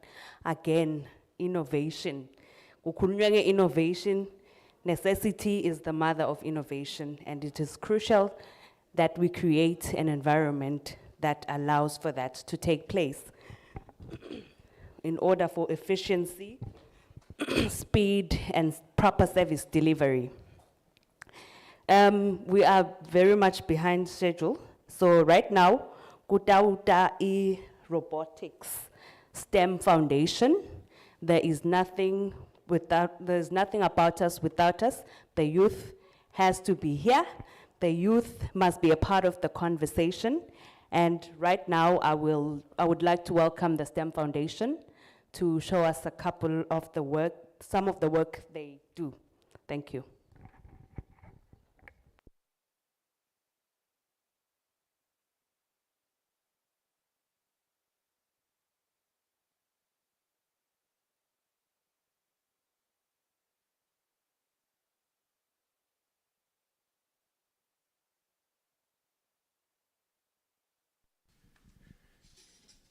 Sanbonani Nina Beknene Mandla Stole Lokulmago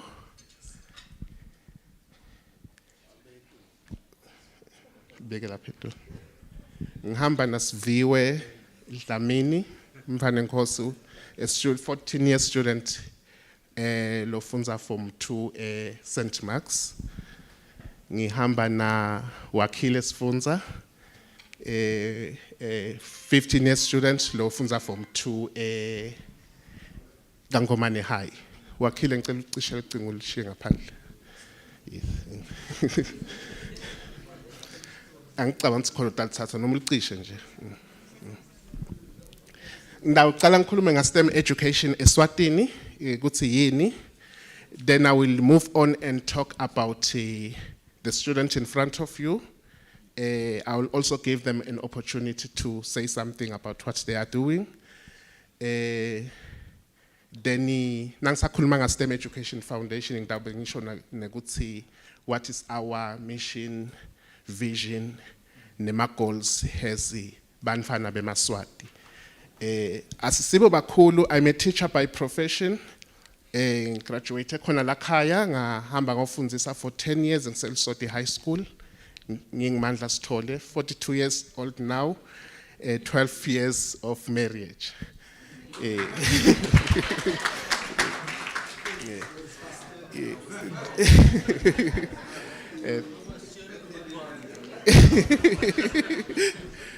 That's me. As a teacher in 2016, after MTN ang pay opportunity to explore skill naso send I 21 day of yellow care.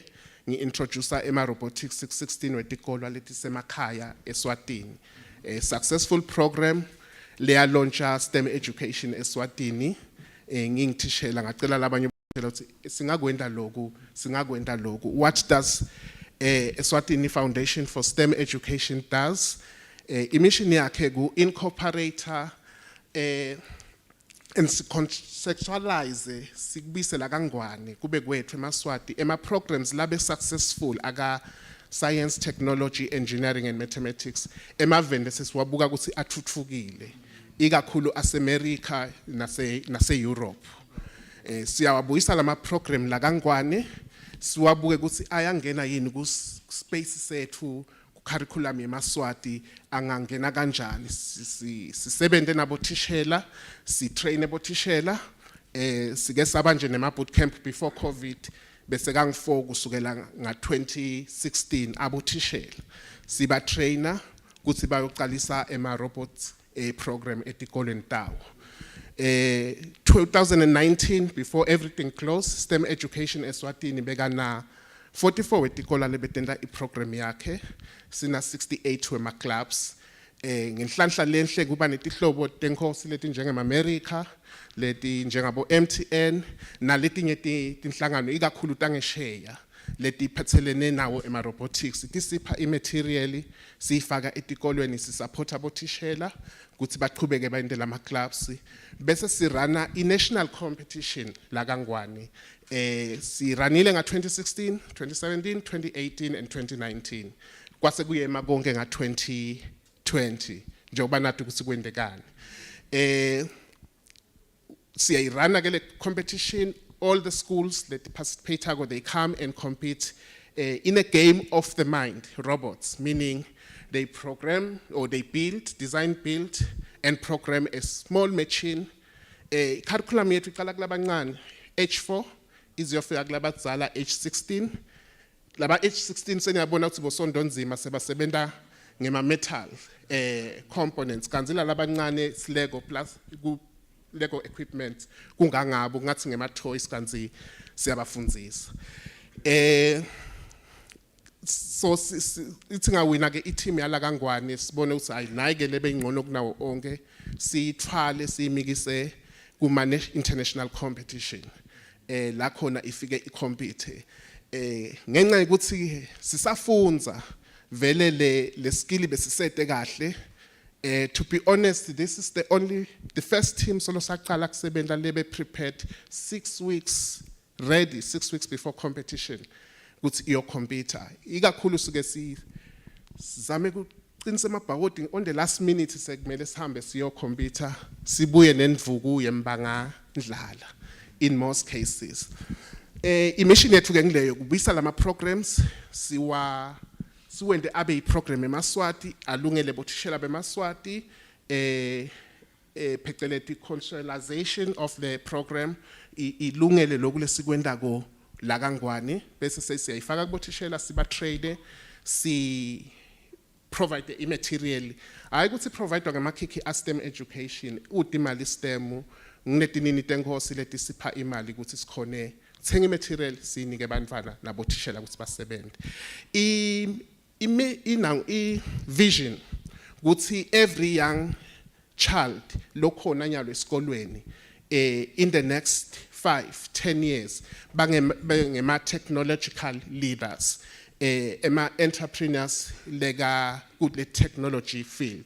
What does that mean? Ukuthi sitawubona ema startup companies latawuqhamuka tech startup companies latawuqhamuka kulabantu abethu lesibafundzisile skill bangasiqali sebase university ukuthi how this is what we can but babe bakuqale le esikolweni to build solutions, tech solutions of current and future problems. So see ne vision ukuthi every young child have an opportunity ukuthi abe successful has a tech startup professional nasekakhulile amzala. Ema goals ethu ke ukuthi siyendele program ukuthi ibe accessible to all wonke umntwana eSwatini. That's why our services does not cost. Ningababuta labantwana labasembi kwami ukuthi kepha wathi sithola utawubhadala malini kwenda lokho. Kuneli mhlambi wabantwana emva kwami lo sebenza lemisebenzi lena longakabhadali ngisho cent. Siyenda ibe accessible. We do everything in our power, use our resources, personal fuel and so on. Kufika Galavumisa, kufika emajembeni, kufika Ararat, letinye tikola bengatati nanami, kunaliskola lesengothi, sihambe sisebenze naso as long as tishela segatite une interest. That is our goal. And broaden participation yemadvana beMaswati, ku-STEM, ngitawuthini, ngicela kusenze igama elithi world-class STEM education programs la khona nabathi nasifika ngeshare bathi your country is 10 years behind lelese sikwenda konyalo sithi thina no we are there buka abantu abethu ukuthi bendani buka abantu abethu ba computer nani just like this year the mission ukuthi bayifile ipresence eMaswati si ngidakhuluma shortly ngaGeneva shortly sifuna ukuthi bayifile ipresence eMaswati nasifika nje bangathi sesitawudlala na eSwatini we are going for 3 points here no they should know ukuthi this is eSwatini this I hope bangithembisa abantu babami then that is our goal has STEM education eSwatini silele phansi ke ngesisu ngenxa yendzaba ye COVID-19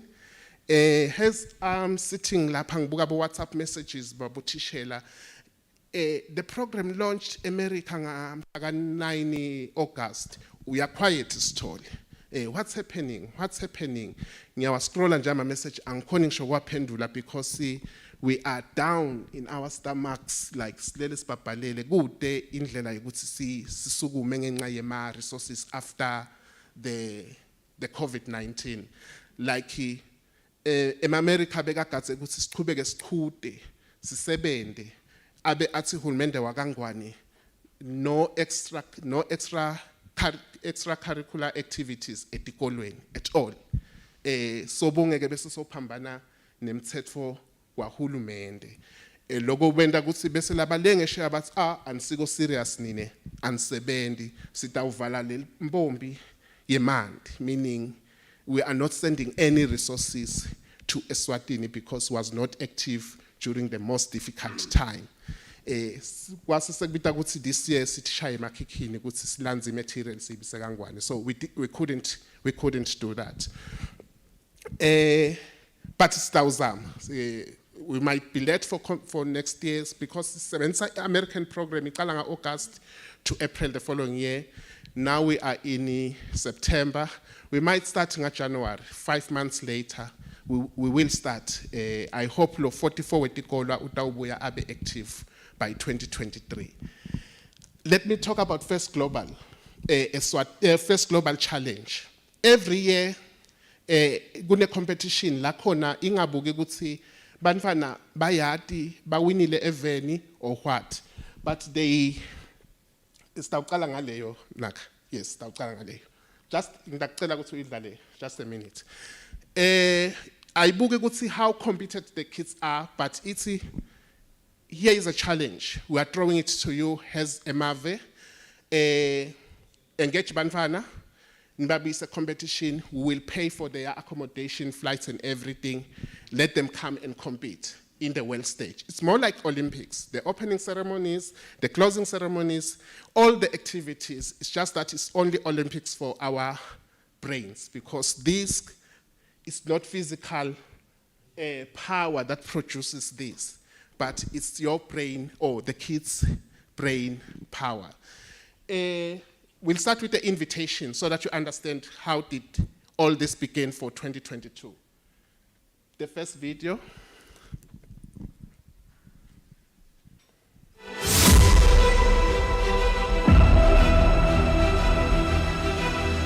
Quality.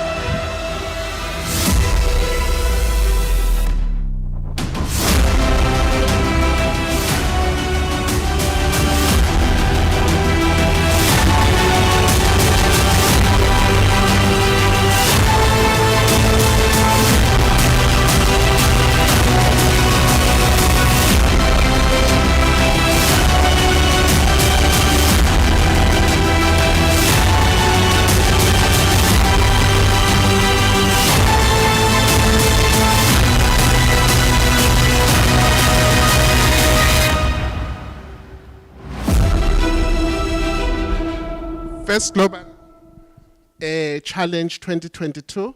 The world have been invited, bantwana laba between 14 years to 18 years, to ngakhuluma le challenge shortly, to tackle one of the biggest current challenges, which is global warming, by coming up with ideas of capturing, storing, transporting, reusing, or disposing carbon-based emissions in the atmosphere. You can count it, methane, whatever that is accumulating in the atmosphere, which cause global warming. That is the challenge. This year is a Geneva, October mhlaka 13 up to 16, a 4-day packed competition. In Eswatini, si announcile ke nga May nakuvulwa lokhu ukuthi bantwana esikolweni sayangisho enhlangano sayangisho kudla kwesikole lesise kalavumisa high school kaQomtaba we there sibacela ukuthi aba join kwaba khona ke ama applicants langu 32 la joinako la bhalako ukuthi siyafuna ukujoina sakhetha 12 lesasebenta nabo bebaqhamuka esikolweni neting 5. 2 of them basembikwenu. 4 of the 12 couldn't come at IDM for sessions because of transport. Think about it, umntwana lo senhlangano lo funze Bering kumele ete every Saturday IDM for sessions. Umtali lapho ukuphi. So, and we don't have resources to support that. But 8 of them batali labanye nje babhakela ngaphandle batawusupport abantu babo. They were trying their best to bring the kids. Ngibo ke laba batawusibamise eGeneva in the next 2 weeks. In the next 2 weeks. What were they doing? Can I see the next video? The challenge, yes.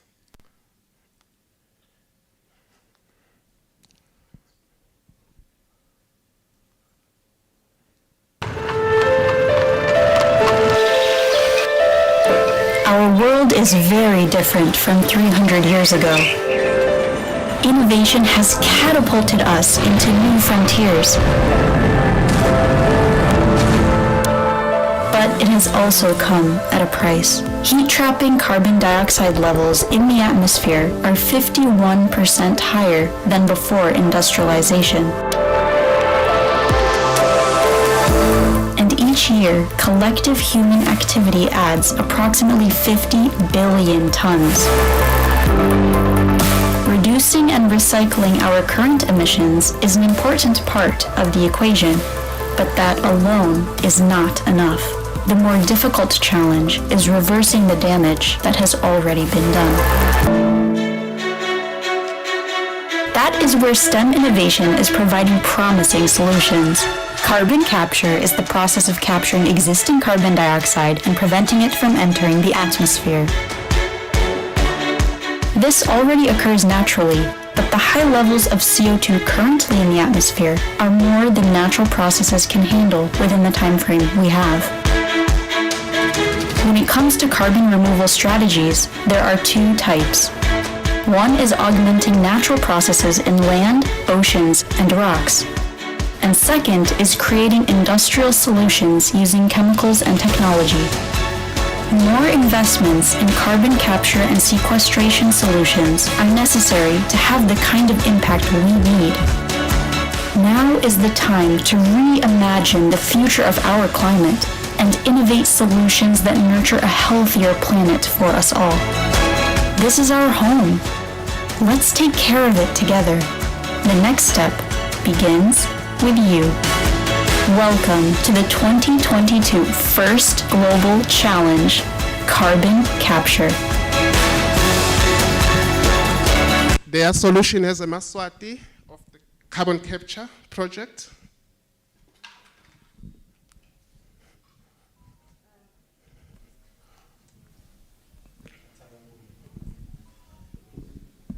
Sanibonani bonkosi. Thine sinye bamfana ke thina besicabanga ukuthi ke ema solutions lesingawenda la kangwane ukuthi kweqala sifundzise labamfula bakhona about carbon capture. Sikade sibafundise ngema emissions. Kuthi kwente kanjani ukuthi ke now ofutekuleni wena ushise etshani during the winter season. And lokunye besizama ukuthi ke la around the country nasetikolweni ukuthi sihlanyele tihlahla ukuthi babone ukuthi ke leti hlahla nato tiyayimunya le carbon dioxide. So okay, look, asikuboni with our physical eyes ukuthi ke leti hlahla vete yayimunya le carbon dioxide. Kuba nema professionals nje wona la checkako. And so thina ngesito le EEA bathi ke bangas provide labamvula labo labangas checkela le carbon dioxide. And so our main goal is that usike la Swatini yehle lama weather changes nje nasikhuluma qiniso kulamalanga sibone ukuthi ke kuhle kushisa kakhulu and kuhle kubanza kakhulu, and that's our main aim ukuthi ke when it's during the summer season ukuthi ke kushisa and phindze line hayi ukuthi ke lipheke kuna phindze kubanza kakhulu because lemvolo yethu nesingebamvu kuyas affect vele uma ukhanza usike namuhla kuyashisa yena uyadzina kusasa kuyabanza uve emakhada. That's a lot of pressure to us singebamvu, and that's our goal vele this year ukuthi ke onke la Maswati akwadi lemvolo leyo. Sanibonani bonkosi.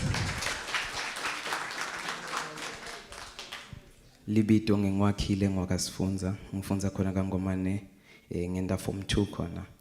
I'm one of the lucky students laba khonile ukuthi out of the 33 students laba applyile kungena kule program akhethwe abe part of laba labayomelela live la seSwatini eGeneva.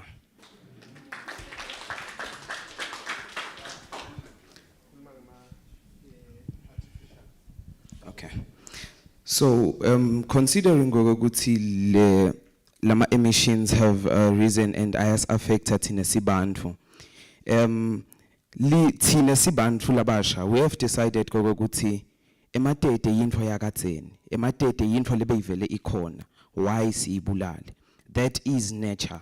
Nature ke kumele sale siyiprotecta. Baye bathi laba labadadisha le climate change noma labadadisha climate. Those are the sinks. Ema sinks yini nguloku loku absorba le carbon and loku taw reduce lama emissions lesinawo. So thina we have decided ukuthi lama tete la safile kungaba njani ukuthi siwavuse namuhla. Kungaba njani ukuthi lama tete lawo namuhla sikhulume ukuthi njengoba leti nkhomo tiwabulala, there should be rules protecting those areas because it has been proven ukuthi leti hlahla leti khula la kulama wetlands ti absorba kakhulu carbon dioxide because we know ukuthi we need chlorophyll and leti hlahla leto tahlale ti green tahlale tilihlata. So that's meaning carbon dioxide, if photosynthesis will happen at a rate faster, and which means carbon dioxide will be captured at a higher rate. Then we have decided to call it the artificial wetlands because it's no longer nature working it out, but it is now us working it out, making sure ukuthi namuhla lana leli tete livukile liyakhona kusebenta. Once we say it is natural or we say it's an indigenous wetland, it is whereby leli tete alikade labulawa. Leli tete asikade thina sawuhlanyela umhlanga lapha. Leli tete asikade safaka any other organisms that participate kule ecosystem. So we have decided ukuthi kulama wetlands sitawuhlanyela umhlanga, thus meaning nelivela kangwane liya benefita because we have umhlanga as ours, it is us, it is Swazi, so livela kangwane liya benefita in that. So artificial wetlands is a great idea that we have come up with. Hello. So that's what they will be presenting. 3 things: awareness, planting of indigenous trees that absorb more carbon dioxide, as well as kuvusetela wetlands, which will capture more carbon dioxide. That is their project or solutions for Eswatini that they will be presenting in Geneva. The second part of the program is about the robot. We have models here that are representing carbon molecules. The robot has to collect as many as. Video so that that's how the game will be like, and this is their machine that they have created to solve that particular. Introducing.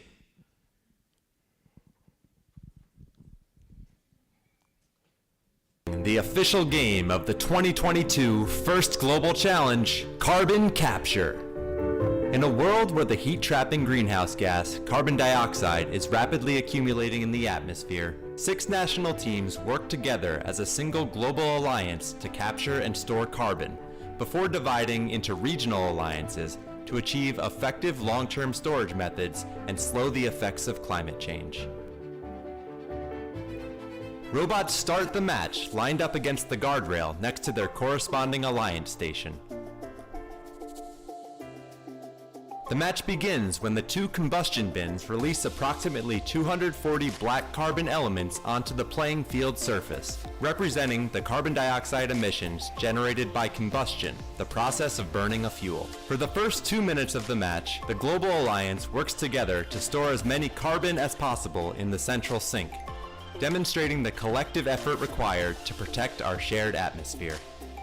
Robots can store the carbon directly in the sink, or can maneuver carbon into one of the compressors located in the corners of the playing field in order to compress it for transport to the sink.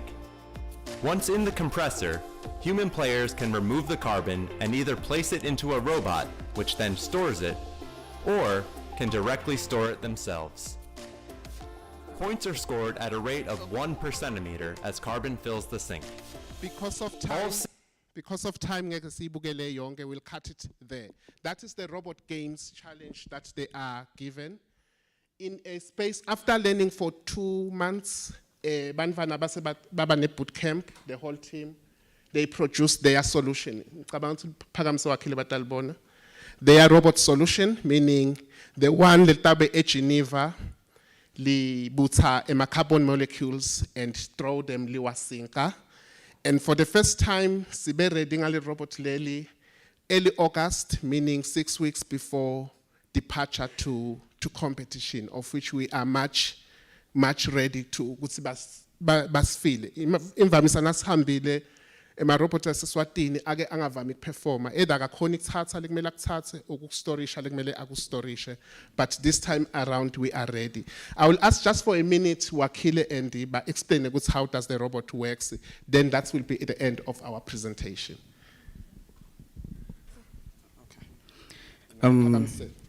Talking about the robot now.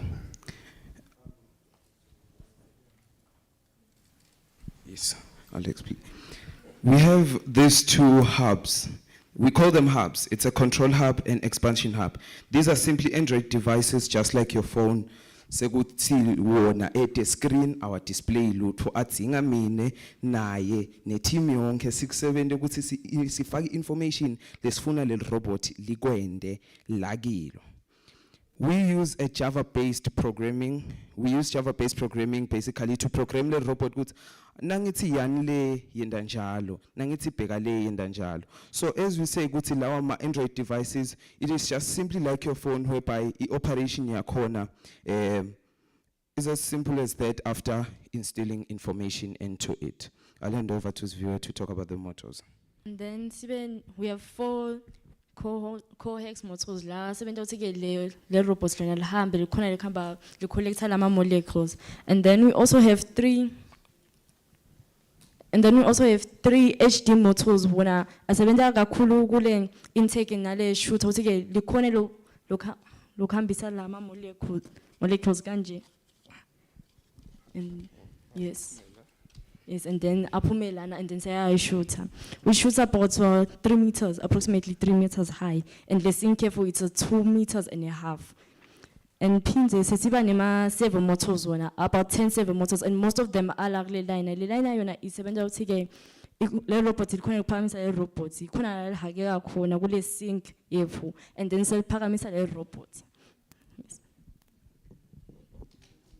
And then the other material is just hardware.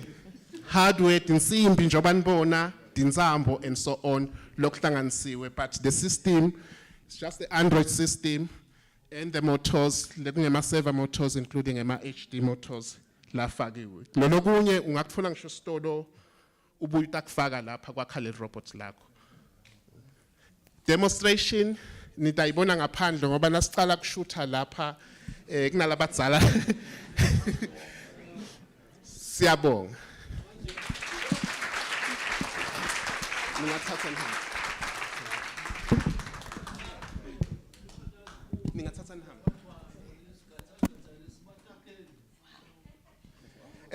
Bangaphendvula ngoba kuthiwa banibodi.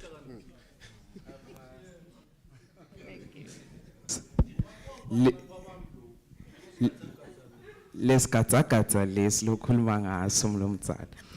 Kwendeka kanje, First Global lusenda ikit. Ikit inalama components, lokho kukodwa. Kwakho kokuthi nithi nihleli phansi ningile team nibuka le challenge leninayo ngaloyo mnyaka. Nithi kodwa yini lesingayakha ukuthi itackle le challenge le. So I can proudly say ukuthi lokuyowina eGeneva nga-October. Le robot lesikatsa itawubuya libe treasure yakangwane, because these are the minds of the black young children of Eswatini.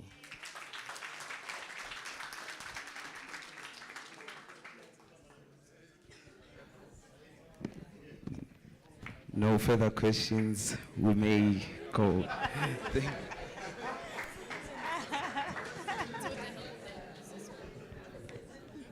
Ngicela nibashayele intandla please.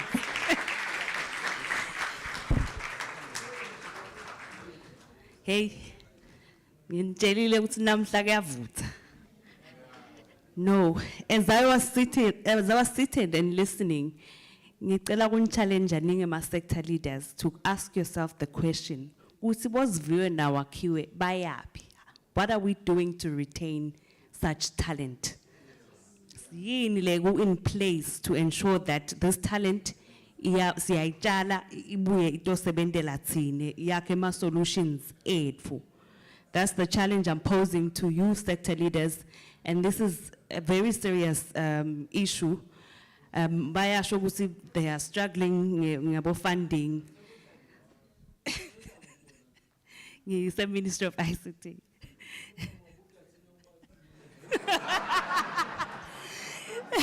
Ngendela what? Kamhlonishwa wonke umuntu la unenzima lekufuna idlale la. Masifuna ifunding nemithetho siyeta endlile enkulu. So everyone has a role to play in the ecosystem, and uteka yona mhlonishwa kufuna ngabe vele sesinema answers lesisho ukuthi le talent lengaka stay retainer siyi support esiyithini. Without speaking any further, ngidawucela kungenisa the second of the last panel. Lapho kona kutabe kukhuluma nge-building trust and safeguarding human rights on the internet. Because in as much as we are progressing, in as much as sichubeka developer, kufuna singalimati emalungelo ebantfu, hayi ngoba i-technology, hayi ngoba kunani. The panel discussion will be led by Ms. Lungile Mnisi, who is an advocacy and coordination manager at Kango. She is a seasoned in the area of civil society organizations, and she's very qualified with regards to human rights. I would like to welcome Lungile Mnisi, and I would like to trust you with time.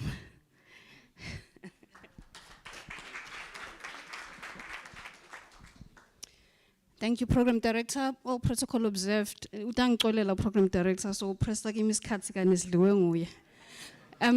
Anyway, I think without further ado, in the interest of time, nidangixolela sitawugijigijima vele ngoba ndiyamva ngifuna isikhathi. I-panel yethu lesitayi-introducer ndawuhamba na Dr. Metfula, who is from the academia, and Giyo futhi sina Mr. Simelane, who is from ESCOM, the regulator, and sina Ms. Cebile Manzini Henwood, who we're coming together from the civil society sector, and there is Mr. Mlinzi Dlamini from law enforcement. So I balance the panel yami. Niyayibona. So without further ado, I think I will give them the opportunity to briefly introduce themselves in like 30 seconds. Because that's going in the injustice. You know, when I was still a so and so there, so I'll give them the opportunity to take 30 seconds to introduce themselves. Thank you. Sibonga kakhulu. Greetings extended to the international, internet governance forum and all participants, including bonke abantu abadala abakhona ngaphakathi endlini. Libito lami ngingumlinzi kuBakaDlamini ngwezulwini khona la kuleti ndzawo.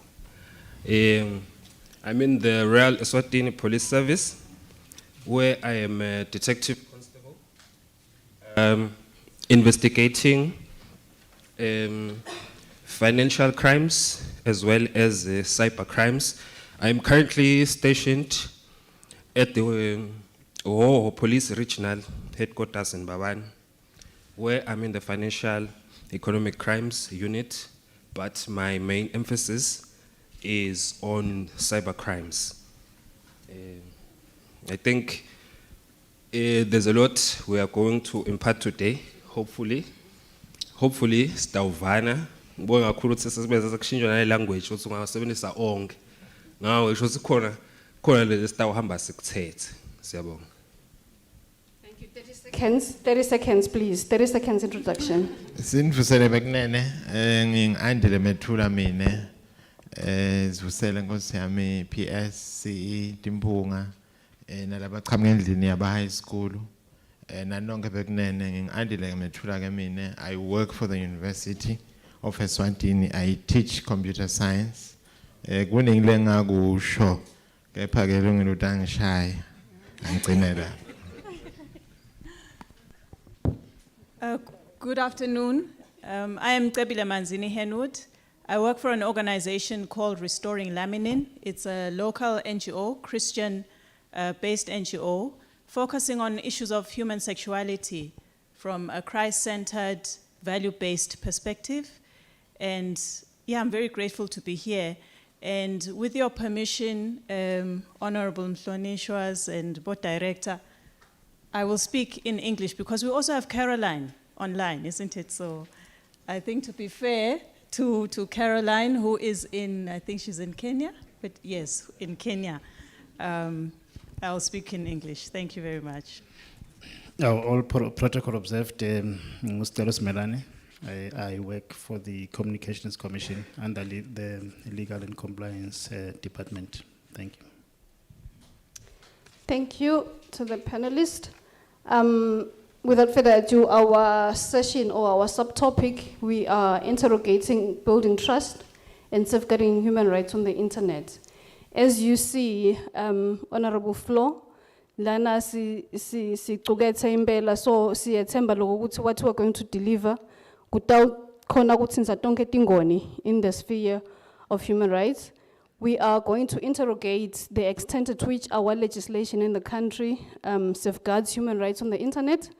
Unasikhuluma ngema rights that relates to the internet, isikhuluma the rights to privacy or confidentiality, freedom of expression, access to information, etc. And we also are aware that there are certain instances where, if we are to be fair, and honestly, my rights are absolute, and I think that would hear some more from our panelists, and also issues of cybercrime. See, law enforcement la, lotase weta kulelo bloho, and we're also going to interrogate the social aspects of it. Nangisuka nje kuseni umfana muhlekile ukuthi ngidala because ngilihlobo lelithi na uthethe icingo lami when into lengayi understanding yakubita ukuthi buyitokukhipha. So we'll also engage about that, children and the internet, and other social aspects that links to that. I think I would start with Dr. Metfula here, just to assist us in understanding the session really, or rather the topic we're about today, the sub-theme. Why is trust important on the internet, and how does it connect to cybersecurity? Thank you so much, Nisi, for giving me this opportunity. Vunganze, I was happy when you talked about Inzaba SWAT. I'm going to say this topic is SWAT. Building trust and safeguarding human rights on the internet. Kwakhalitsemba negu katsa noma ke kuciza emalungelo ebantu kuleti tabongcondo machine noma ke kuxhumana sisebenzisa tabongcondo machine. Lenza lena is I'll go to the notes that I've prepared ngesingisi, but ngifuna kuqala ngikusho ngeSiswati. Lenza lena bekunene is important ngokuthi isisekelo sako konke lesike sakhuluma ngako namuhla la. Kufanana nani? Kufanana ukuthi na uya esontweni noma ngabe uya kuphi ubekusile Vunganze nganyangwabe na uya enyangeni. Into ecala lekwendawo ukuthi uphume ekhaya uye enyangeni uye esibedlela uye esontweni noma uye kuphi ukuthi unelithemba. So nyalo ke lesikubuka kodwa sibuka ukuthi ke yini le yenda umuntu abe nelithemba kuleti tabongcondo machine, yini le yenda umuntu abe nelithemba ku internet. Imende lo muntu alale ebusuku makelungile nje ungumntali, she's just told us that she's a parent. Yini le yenda makelungile alale ebusuku athi ukuthi umntana wakhe ngale ekamerweni lakhe uhledu uyayisebenzisa le computer alale akhululeke ukuthi kude lokubi la kwendako la kuleti tabongcondo machine. So kumlethela lithemba ke lokho make mnisi. So sikhuluma ngaloko ke. The importance of the internet cannot be overemphasized. It is at the center of our lives. As sihleti nje la sonke setingcingweni, sonke sinetingcingo. Now, like onke my inventions, it does have its share of unintended results. Le tintfo lotsina ngabe bowakha intfo uthi khanze setenteka ibe na ucala kuyakha lento noma lebo kwakhela kona kungathini. Lobo ngakakayakheli kona gcine sekwendeka. Njengekwakha njengelicingo nje. Nabakha licingo nje kubhaza nabakha bebangakakucabanga but siyakwenda. It's an unintended consequence. Ngamtshela nje nanga umngoni ngithi mngoni ngakubhaza bese soyaphuma. Nabakha licingo bebangakakucabanga ikubhaza belungu abazange sebaze bakucabanga ikubhaza but siyabhazana. It's an unintended consequence. Unintended results, especially when negative. Lama unintended consequences lento lebengakakhelwa kona lesesikwenda. It tends to affect one's faith or trust on that product or innovation. Kuyalimata lelithemba lalo muntu ukulento. Nga 2019 bekunene singavumelana sonke besikhona nga 2019 nabo wakhile bebakhona nga 2019 nobe basesebancane kunalo but bebakhona. We saw something we've never seen before. The start of COVID-19 in Wuhan, China, nakaphela umnyaka 2019. What happened was that scientists from all over the world, they came together. They came together, batowakha ini, batozama kuthola sisombululo sana inkinga nayo besibhekene nayo ekuthiwa i-COVID-19. Many months later, they came up with what? With a vaccine. Some of us here are vaccinated, labanye abaka-vaccinate. One of the biggest enemies of this vaccine that was invented is what? It's trust, because it's a new invention. The internet is not immune from that. It will have that hurdle. Every invention it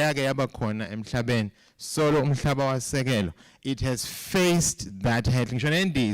The Wright brothers, I made this example in 2020. The Wright brothers,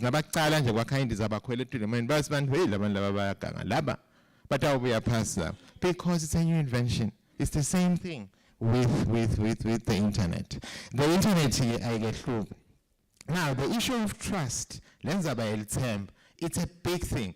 MTN, mobile, if there's one thing that is an enemy of innovation, ukuthi labantu banalo inelithemba kulento lenda ungafaka yonke infrastructure oyifunako ufake bo 5G ufake konke lokufunako nawe nangabe siyoke sifike ku 6G star ufika masinyane ufake konke but if labantu bede lithemba kulento lenda we are wasting time. I-uptake kuthathwa kwe-technology kudependa ukuthi ngiyayithemba lento longilethela yona. It means different things to different people. Then trust. For professional citizens like yourselves, it means being able to protect professional data, transacting in a secure way. It means being protected from misinformation, threats, privacy. For businesses, businesses, it may mean secure banking platforms. Secure banking platforms and being able to protect institutional data. If there is one thing that's a protector, so it's December then. Now, Hulumende the same thing. Hulumende again, because he also has to protect you and I from misinformation, from threats. So, going at these things, they affect the trust. Lithemba la hulumende la nayo kulama systems esisebenzayo. Inzabakele enkulu badali, parents, all of us are parents. Noma ngabe umntwana udenge isiswati ngumdala. Learning institutions, it is online safety. Is safety emntwana online. Kuthi lo mntwana wendani lapha lokahle lapha licona ubukani lo mntwana. That is trust kulo mntwana. Predators, protection from illegal and harmful content, issues of identity theft. Bayaye identity yabantwana labanganga nawo bowakhile bayithathela identity yomntwana lona asinakafika ku 24 years atkanze sekane equality models lo mntwana 21 lona equality ngakuthatha they stole the identity yomntwana. All these things they affected the trust. Lenza by trust imgcoka ifanana nemfundisi nakashumela ifuna ikhulunywe kusikhathi kungasiso. Because now ufundisa umuntu ufuna kumchinja umuntu ufuna uyikhuluma thanza uyikhuluma ngathanza. That is why I said this session, your session Mnis, is very foundational, very profound, because it supports everything that has been said here since we got here this morning. For human rights advocates like yourself and activists, Inzaba Trust, it touches on issues of privacy, data protection, illegal and harmful content, protection of rights of women, children, nagogong. Kuma journalists, it means being able to express their views and being protected from threats. As different sectors, different stakeholders, different disciplines, we have expectations that look at trust. But bafuna from the same thing. Hulmendu funa from the same thing. Tingapalet funa from the same thing. Regulators from the same thing. Bane kucabanga lokho ehlukene ngale nto lekuthiwa trust. Abayibuki ngendlela efanana. I'll give you a very simple example. Sengidawucetha. Hulumende, all governments all over the world, they have this responsibility. It's a very, very important governments world over to protect their citizens from crime. to protect their citizens from threats. Bonke bohulumende without exception. That's one hand. On the other hand, which makes this thing very difficult, you have human rights advocates. Labathi bona, wonke muntu unelilungelo lokuthi abe ne-privacy. Wonke muntu unelilungelo lokuthi abe nani, i-data yakhe ibe protected. And that is a problem. It's a problem because you now have these two hands. Lona ufuna lokhu, lona ufuna lokhu. And the unintended consequence of lo kufunwa ngama human rights activists, which is also fine, is that this thing also protects criminal elements. Because there is data protection. Information, because there is data protection. And it's privacy. Because so that is the problem. So what is this saying to us? To address this issue of trust and human rights, we need a serious balancing act. Very serious balancing act. It's a huge challenge for governments. We need to find each other as stakeholders. That's step one. We need to focus on what matters. And this is what matters. What matters to all of us is zero misinformation, zero identity theft, the protection of our kids and young people online, data protection and privacy, without protecting criminals. Without protecting criminals and people lababanga threats. Zero bullying and threats, and protection of illegal and harmful content. In Tisha Amnemnis, I can go on and on and on. Thank you. Thank you so much. I think I will just shoot straight to Umguni there as a regulator. And we've heard that by inference that the government is the first person law primary duty bearer when it comes to these things. And we, in as much as we are in certain extent interchangeably, sometimes the right owners, and sometimes we are also duty bearers in some instances. As the first primary duty bearer, Lana, what is government doing, or what has been done to ensure that our human rights are protected in terms of your legislations? As Bonga Program Director, and I'm happy to we have Bahlonishwa la. Ule mthetho esitawukhuluma ngayo nje data protection ne cyber sigijimena nabo kakhulu bomake lapha nabo Mhlonishwa Masilela na Deputy Senate. Namhlabata ubona lots why we were doing that. But before I answer, let me start highlighting what is the role of the law, because sitawukhuluma ngemthetho konke la kusho konje Dr. La uthi sitaba protector nakude lo mthetho to protector, nobody will be protected. But in the internet era, let me go back a bit. Guti nakuqala le internet era, there was a lot of debate. Guti singena something now called cyber. Kuyini le cyber? Is it different from the real world? Am I right now as an individual? Will they be protected when I get into the cyber world? Is it the same? There was a lot of debate around that, such that people were saying no. Now cyber, net citizen, because you're on the internet. So if you're on the internet now, it became a reality. Shows nanga beng internet. Am I right? Nyawa forfeit in. Then abone mave kuthi ngathi sibhekana lenye inkinga la. Sitana intervention, but askai preparish. And then that is when we started coming up with imithetho that will now govern the cyberspace. Because kwabonakala ukuthi if it's a free world for all, devoid of any rules, governors, they'll be created what they called cyber anarchy, where everything nje kutaba anarchy nje lena sithukane kubede ama consequences. Then it was decided lokuthi even though it's cyberspace, the rights now as a citizen, I should not forfeit them nasengu cyber world. That's why sesiqhamuka ke nemithetho lemisha. Now we are living general igama sikhuluma ngabo cyber security, cyber crime. Those were crimes that were not there. But the crime may very con. But we didn't have the name cyber at that time. Besne crime, theft. Besne crime, but now, nangu pulisha ku cyber world, it became a reality. We needed legislation now to actually govern that kind of the world. And the only way to govern it was that, no, let's pass laws that will govern this space. And those laws would not be actually different from the way we've been doing things. Then government started to come in, and it was clear ukuthi indlela esishaya ngayo umthetho sale sishaya sihamba nale technology. We cannot, of course, catch up with technology, but that is where the issue of cyber crime or cyber legislations came about to govern nainvo lensha la khulume ngayo dokotela ukuthi into yonke na intervention kwakukusha ngaleso sikhathi emaveke aqala ayishaya loku nathi nje babe sebasibusisela ke timbunga nengwenyama ngaMarch 2022 ukuthi sale simala lo mthetho. I was giving a background ukuthi sisuka kuphi. If utele imithetho leyo onke lama rights lesikhuluma ngawo today will not be protected. You need the law to protect rights. Kuluma about child online. If there is no law against child protection of child online, kuluma about child pornography. If there is no law against pornography, kuluma about illegal accessing of a computer systems. If good elemsetho takwendela la kushoko daughters tigebeng titawuphuma.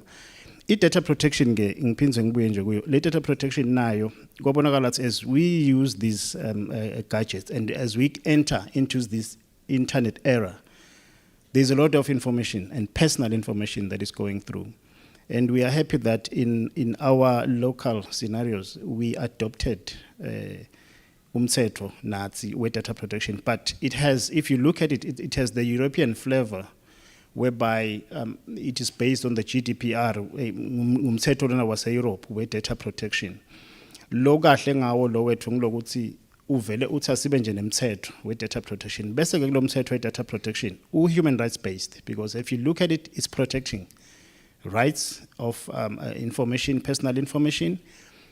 Again, it has an low distincting our lo mthetho uthi even if you want to transfer personal data outside the country, then you must make sure as a data controller ukuthi where you are transferring the data, they have equal data protection mechanism kulelo live.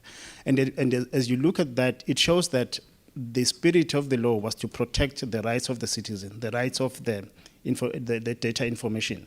Ushilo ke dokotela ukuthi yebo nale mthetho khona, but I protecta wonke umuntu netigebengu tilakhathi they are protected, but they are protected.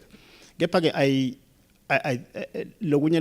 I have comfort in that lo mthetho uveri thorough, especially with data protection. It gives we call it procedural in terms of the law.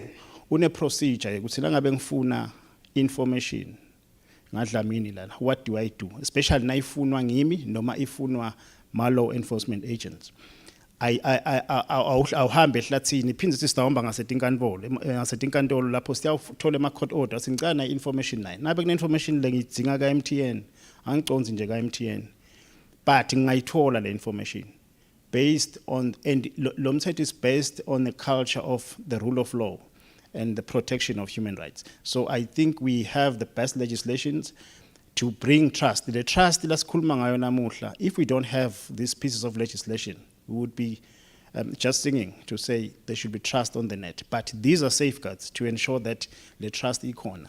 Siyabonga lokuthi sihambela sefika lo sisinayo le mthetho, but before vele umuntu nakebile nje asebenzisa i-computer system but amcharge nge-theft, which is a lesser offense. But today utawungena la ku cyber security noma data protection nangabe usethelwe information, and that attracts even more stiffer fines. And the stiffer fines should not be viewed as if it's a way of promoting mhlambe kucilatwa kwabantu, but it is a way of deterrent and a way of protecting ngoba usuke uviolate a right of an individual.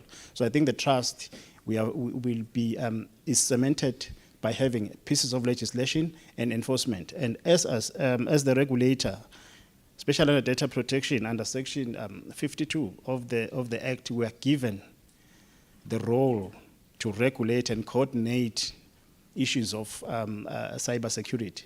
And then under the Data Protection Act, it's an even more onerous duty that is given on the regulator, because it confers or it designates the regulator as a data protection agency, which means that any issues of data protection are now have to be dealt with by the Commission. Ngicela ukumalapha for now.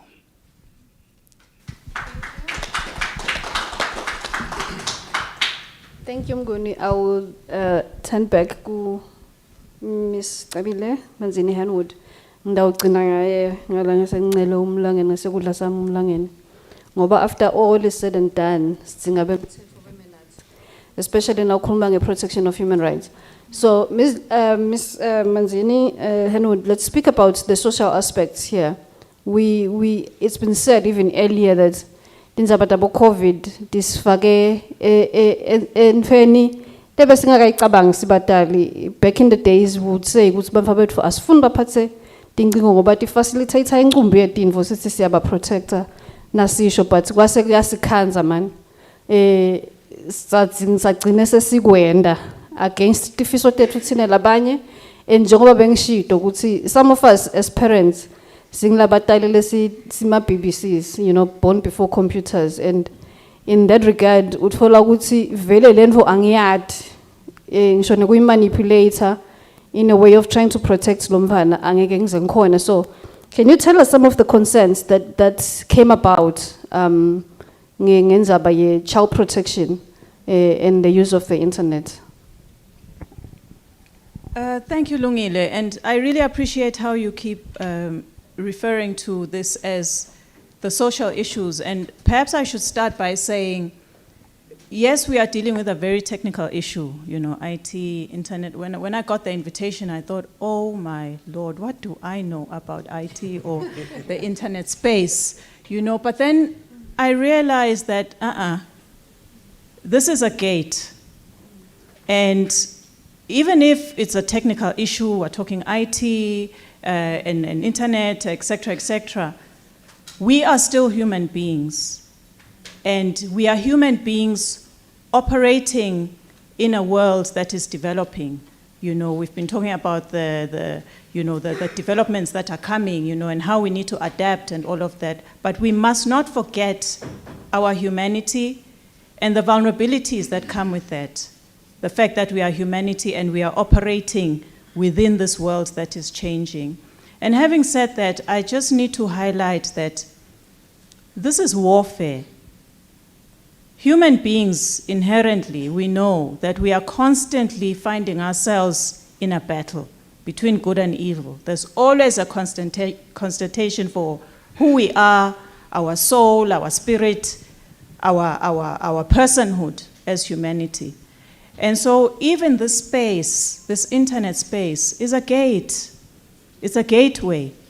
And so we need to make sure that those who are responsible, if it is SCCOM or the Ministry of ICT, they need to be well equipped to understand what is this war that we are contending with and who is vulnerable.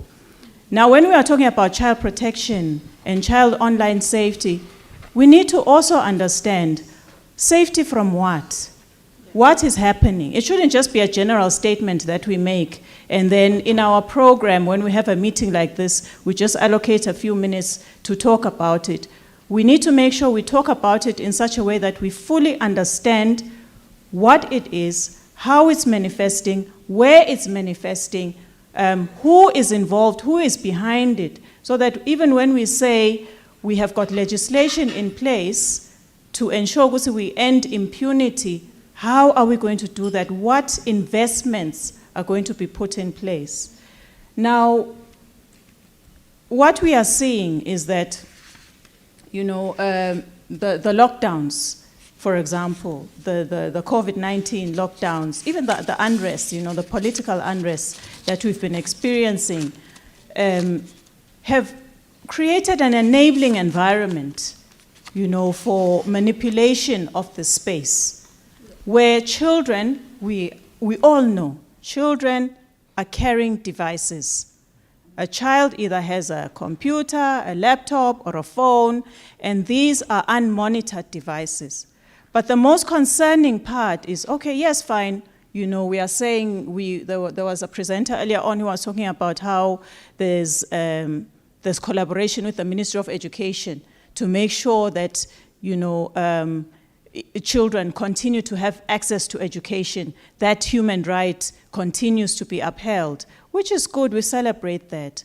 But even as we are distributing these computers and laptops, what have we put in there to make sure that measures and safeguards are in place to prevent a child accessing online, even while they are doing their homework, accessing extremely dangerous and explicit sexual content.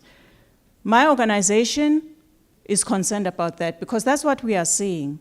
We are finding that as we are having these technological developments and children are accessing the internet, they are being exposed to extremely dangerous sexual content, pornographic content, in dimensions and measures that I cannot even imagine, that I cannot even grasp. It's hard for me to understand why anyone would design something in such a way and even set up algorithms for a child to be able to access that information. Let me give an example. We're talking about schooling and a child being able to do online learning.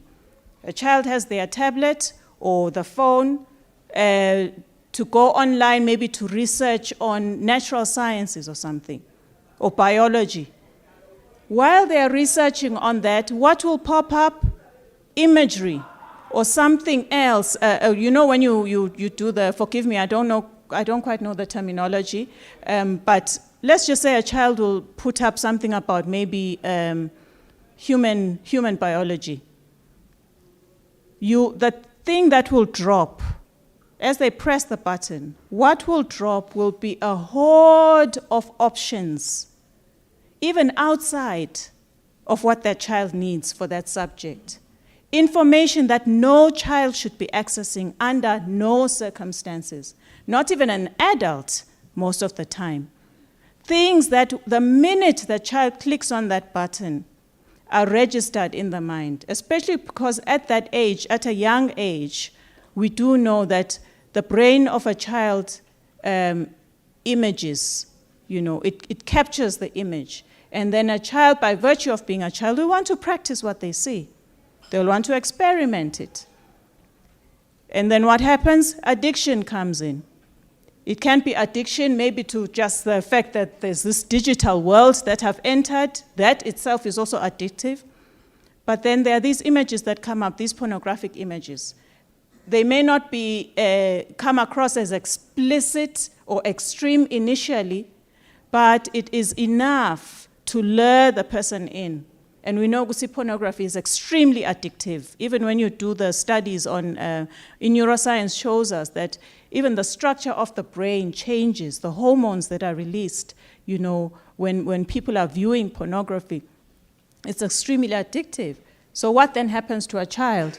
So that then reverses even the gains that we are looking to achieve. It counters what we are looking to achieve when we say access to education, making sure that children have access to education. Because now, if a child is addicted to pornography, or is busy looking at these images, or is busy being exposed to content which is redefining human sexuality, removing the purpose behind it, the God-given, God-crafted purpose behind human sexuality, and just making it like just a cheap thing for everyday, exploration and,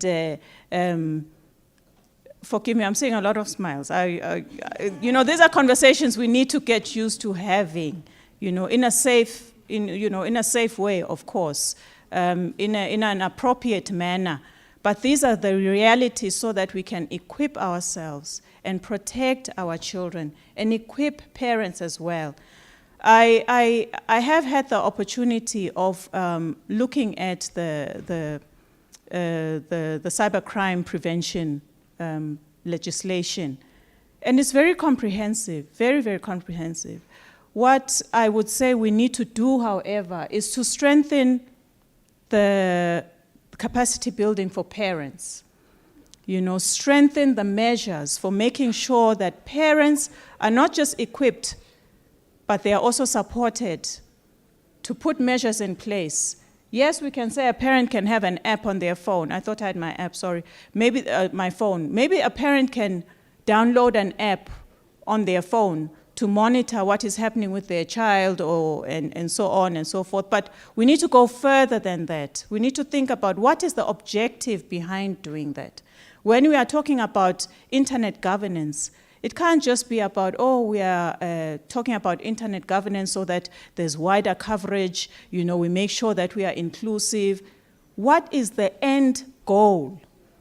Human thriving.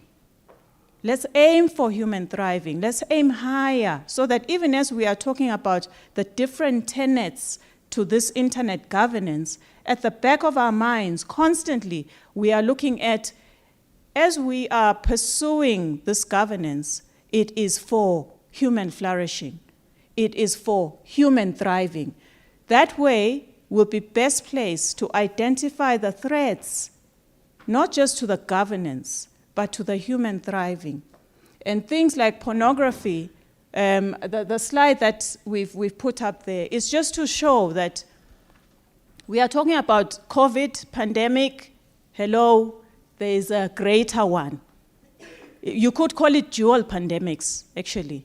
Now we've got the COVID pandemic. This one is unrelenting.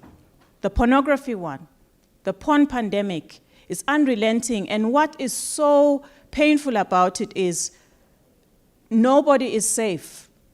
Even our homes, our families, it goes directly. I call this a gateway because it's a mechanism for allowing whatever good or evil straight into the home, straight to the core of the family, into the bedroom that you have set up nicely for your children or for your child, or the bathroom, wherever. It goes straight into your house without your permission, without you knowing as an adult or as a parent or a caregiver. It is a pandemic. It has reached pandemic proportions. We have got our children are taking selfies, they are taking photographs, and yet they are predators and uploading those pictures, sending them on WhatsApp or Instagram or whatever. They are predators, sexual predators, who, because it's a syndicate, they know how to lure the children, and they know which children to target. So while we are busy here in a meeting, chatting, somebody is watching. Somebody is watching that child, knowing, okay, this one's parents are very busy, high-profile people. They probably have no time to even check what's going on their phones. They come home tired. They leave that to the helper, whoever's raising the child at home, and not taking responsibility. So it's just to say we need to take responsibility. And something else we are very concerned about is, it's called sextortion, where children are posting their images online, at times being invited to do so, and it takes time, they're groomed, they're being groomed. Whoever's on the other side will groom the child. It won't be something that just happens, first time. At times the child would think, it's somebody their own age. The person would be grooming them. Oh, Kapilo, you're looking so good. You're looking lovely. Oh, you're such a special girl. You're so pretty. Please send me a photograph. Oh, I love the one where you're smiling. And then the child will send, oh, you know what? Oh, you're wearing that skimpy top the last time, spaghetti straps or whatever. Can you take a picture in that top? Oh, why don't you lower the strap? Oh, you're wearing a bra. Oh, let me have a look at your bra. And then it progresses. And then what do you know? The child's images, nude pictures, end up online. And sometimes these people then manipulate the children to exploit them for sexual favors, for sexual abuse, and threaten them to say, I have your pictures. I have your pictures. So make sure you send more, or meet me wherever. So just like that, a child will find themselves in bondage. Why? Because we didn't put in place the measures we were supposed to put in place, the systems we were supposed to put in place when we had the chance to do so at the beginning. We're not quite at the beginning now as Eswatini. I'm not quite sure how advanced this thing goes. And I commend the country, for going in this direction. But then we need to understand that it is warfare. And when there is warfare, we need to be alert, constantly alert and awake, Because unfortunately, these beautiful children who are coming up with these inventions are the very ones who will be wiped out by this. I could stop there for now. Lungile, thank you. Our colleagues have said a mouthful now, just to close us off with our law enforcement. We're aware that in the protection of human rights, the issues of accountability become key. And probably just to take us first on the issue of the limitations that are possibly on rights. We are aware that rights are not absolute, and hence they are in some instances where the state would reserve the right. Cybersecurity laws and policies actually have a direct impact on our human rights, particularly the right to privacy. That could be freedom of expression and the free flow of information. Now, law enforcement in Africa, I would say in Swaziland, law enforcement in conjunction with or working together with the Director of Public Prosecutions and the Anti-Corruption Commission, all have undergone what is called capacity building in as far as the Convention of Cybercrime, which was used is the Budapest Convention, which actually seeks in improving investigative techniques, increasing cooperation amongst nations, and interagency collaboration within the country itself. Now, when it comes to potential limitations to human rights, we should all know that immediately you step on my foot, you have already contravened one of my human rights. Immediately, you hit me, automatically the supreme law of the land has been contravened, which means each individual under the supreme law of the land is a person of another. Thus, no one is supposed to actually inflict harm or in whatever sense. Now, the Computer Crime and Cybercrime Act has highlighted, and as my fellow panelist has spoken, that the government has also enacted what is called data privacy. Now, I'm going to speak mostly on Computer Crime and Cybercrime Act in accordance to the right of privacy. Now, the Computer Crime and Cybercrime Act has highlighted a lot of issues, which are highlighted also in the African Union, where we also acquire capacitation in as far as what Maga has said on child online protection, whereby at a certain point in time, a country like Rwanda has already had what is called an Internet Watch Foundation, which is what regulates what comes through to our phones, to our mobile devices, to our computer devices, in as far as monitoring child online protection, as far as Maria said, in sextortion. Now, I will highlight just a few. I'm not going to talk about all of them because we have quite a lot of those potential limitations, but I will speak about what is spoken about on Cybercrime Act, where on sections 5, we have what is called illegal interception. Now, this is when someone intentionally, without lawful excuse or justification in excess of a lawful excuse or justification, intercepts by electronic means any non-public transmission to, from, or within a computer system, or electromagnetic emissions from a computer system. I would like to make an example on illegal interception. Now, I am a business. I'm here in Swaziland. I order my stock from South Africa. Now, I'm trying to order stock in South Africa from a company called, let's say, ANC.com. Now, I usually receive emails from someone called Jafta at ANC.com. Now, illegal interception is whereby that communication, for example, ANC wants to bill me for the services rendered. Now, ANC tries and sends an invoice back to my company. We'll call my company RAPS. Send it back to RAPS. Now, illegal interception occurs whereby there are other individuals who are always watching what that business is doing and want to benefit or have gains in a sense that they want to dupe the company of all their returns. Now, this individual will intercept and probably just change one small detail in what is called the domain. Now, the domain is at anc.com. Now, someone writes javta.@anc.com. Now, there's a difference between those two domains. The first domain, which is javta@anc.com, that's the original domain, with the original email address for the individual whom I communicate with in South Africa. Now, there's another individual who comes and says javta.@anc.com and sends bank details which are different from those that I usually make use of from Javta.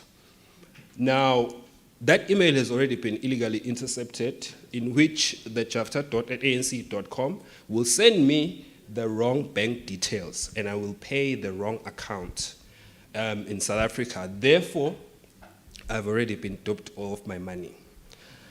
Now, we have to be very, very careful as businesses, as individuals, because as we all know now, we're using cell phones, we're using our computers, our laptops in making payments, school fees, making all sorts of online shoppings. So please be very, very careful, because what will happen is you will pay the money into a wrong account. Okay, I will also, my timekeeper, the problem is, there's a lot that I will highlight, but I'll just touch base on a few points.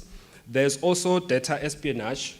Now, if we've already heard that there's a former Observer employee that has left, we've heard in this conference. Now, data espionage. Data espionage is for him to steal the information from Observer and go and use it to the company he's going to work at next. So as a company, it is very, very important to have safeguards in the information that you have in your databases. One. Number two, also the devices. Also be able to track what your employees are clicking on. Because a study has proved that 45% of all employees in a company are clicking on phishing emails. Those emails you see where they tell you there's a go-go here in Europe who has died and now has got a trust fund that she has left, and then the trust fund, we have chosen you. Be careful. Don't even know that go-go. We only know Queen Elizabeth only in Europe. We only know Queen Elizabeth, and Queen Elizabeth has passed away. So we have to be very, very careful whilst doing that. There's also illegal devices. Now, illegal devices are those devices which are used by individuals we call hackers. Those individuals use your internet connection to continue and complete their criminal enterprises. There's also identity-related crimes.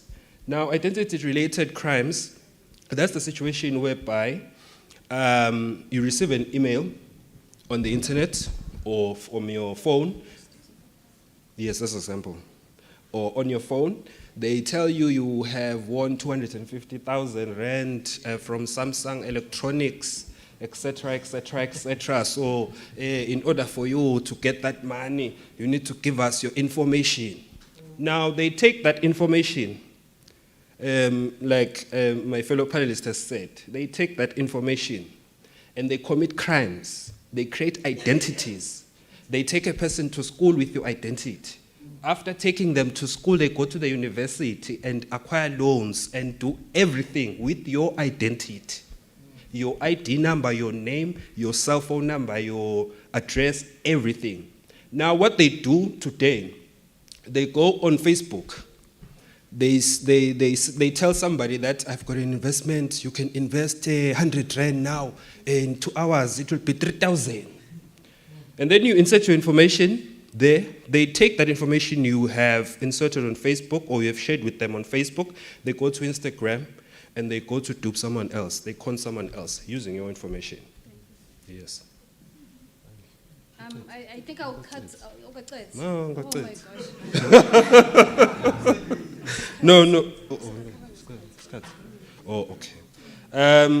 Ngicabanga ukuthi sengigcina. Ngicabanga ukuthi sengigcina. Lokukhulu kakhulu lokunye lenguvile ekukhulunywa nakwekuthukana ku social media. That is called cyberbullying. Umthetho ke we computer crime wala kangwani ukucategorize ukuthi i-cyberbullying ne-cyber stalking kwehlukene but kuphindze kuhlangene. Kanjani ke? Cyberbullying lokusebenzisa lelicingo lakho noma kusebenzisa le computer yakho ukuthi uhamba uyothuka umuntu ku social media, Facebook, ngama message noma ngakiphi indlela le intimidate akho noma le threatenishako. Also, cyber stalking now categorizes the acts you are to do which constitutes a crime. For example, cyber stalking, use of Internet of Things, other means to inflict repeated unwarranted actions on a natural or juristic person. These actions may include false accusations, defamation, slander, identity theft, threats, solicitation, gathering info to be used to threaten or blackmail a person of another. So it is very, very careful. It is very, very important for one ukuthi abe careful kukonkela kwendawo ngisho ekhaya. Ungathi ucetha kusenda ungathi na usenda mobile money lo mntwana kumela mfa kwakho uyabuka ukuthi pin yakho ithini. Emva kwalo le mali leyo ayikhanze kuyi noma ayidla delete ama message. Ngicabane na MTN. Gana kusuye MTN. There's also human error lekhona khona lapho. As well as preventative methods. Ndawo highlight nje lamabili program director wami ngosiyami lamabili nje kuze uthi labantu balabadzala bahambe baye ekhaya bakhona labakuphethe. Ngiveka kakhulu lesi speaker sikhuluma e-governance. Lokusho ukuthi sekutaba nama portals ka ENPF nangabe ufuna access lokho accessako. Bengacela ku-advocate lokho abangithuma. Bengacela ku-advocate also to nema service providers ukuthi just like labo social media platforms la basakhela ko ema law enforcement portals siyacela labo bamanye basakhele nathi lama law enforcement portals ngoba nase sikhuluma nzabantu ama court order nje njoba khona la ema court order kumcoka ukuthi information especially less cyber related masinyane nyamalala angeke ufike ukhanze ufike bese uyalandzela kulomkhondo ukuthi ole ngomo behamba la. Oh, okay. Yasishona le. It's very, very difficult and it's time sensitive ema crimes la ka cyber. So ku-advocate nje kanami as an investigator because there are a lot of hurdles and kulukhuni lokubese so withstand nala bantu sebakhuluma igama lagcinile. Lokunye it's capacity building. The Royal Eswatini Police Service is dedicated.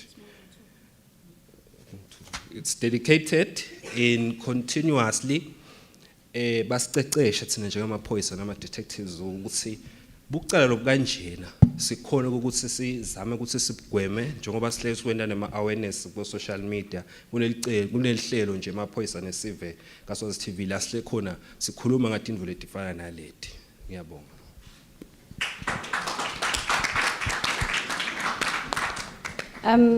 Thank you so much to the panelists. I think in the interest of time, you would profusely forgive me. It's a lesson for me ukuthi ngabofunza ukuthi ibhuka kanye ndi ngoba sengicabanga lenye indzawo lengimele ngiyona dona njengoba nathi sigijinjwa amadona sithini.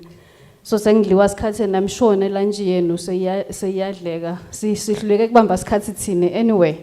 But just as a way of summing up, I think we are seeing from the various presentations that have been made today, human rights are most critical. While we are keen on moving forward, is the cyberspace. There are things that you also need to pay attention to, and we see internet somehow by extension seyiba i-human rights ngalokuthi it facilitates the realization of some other rights. But at the same time, it also shows ukuthi i-abuse of it violates my rights. And in that regard, that calls for strong legislations etindlini tethu parliament kubanjiswa nje lapho ne-understanding really in working with the ministry. And we are here as civil society as well to also show a finger nase sekunetinkinga siphakamise sandla anyway not le finger le siphakamise nje sandla kusho ukuthi ngathi sekunetinkinga la siyabonga lokho ukuthi silithola lethuba namuhla lokuthi sibe khona civil society kule dialogue. It's much appreciated, and hoping that moving forward sitawuchubeka sisebenzisane. And also to say accountability measures, maybe what we realize is that we really need a strong accountability measures. Law enforcement nje nakakhuluma ngalama cases lekakhuluma ngawo indzaba yekwa processor speedily, it becomes much more critical. And sidinga variety yalama accountability institutions singagcine tinkantolo, knowing very well ukuthi tindzaba tinkantolo they are expensive for some other users, and siyawadzinga alternatives. Abo ombudsman siyawadzinga alternatives, Human Rights Commission nayo isibambise, and other various institutions. So as stakeholders sila siyawabona lama gaps and indzaba yethu sonke clearly. And having said that, as well, probably in closing, ngitawucela nje ukuthi two burning questions mhlambe to the panelists before sivala nangabe akhona.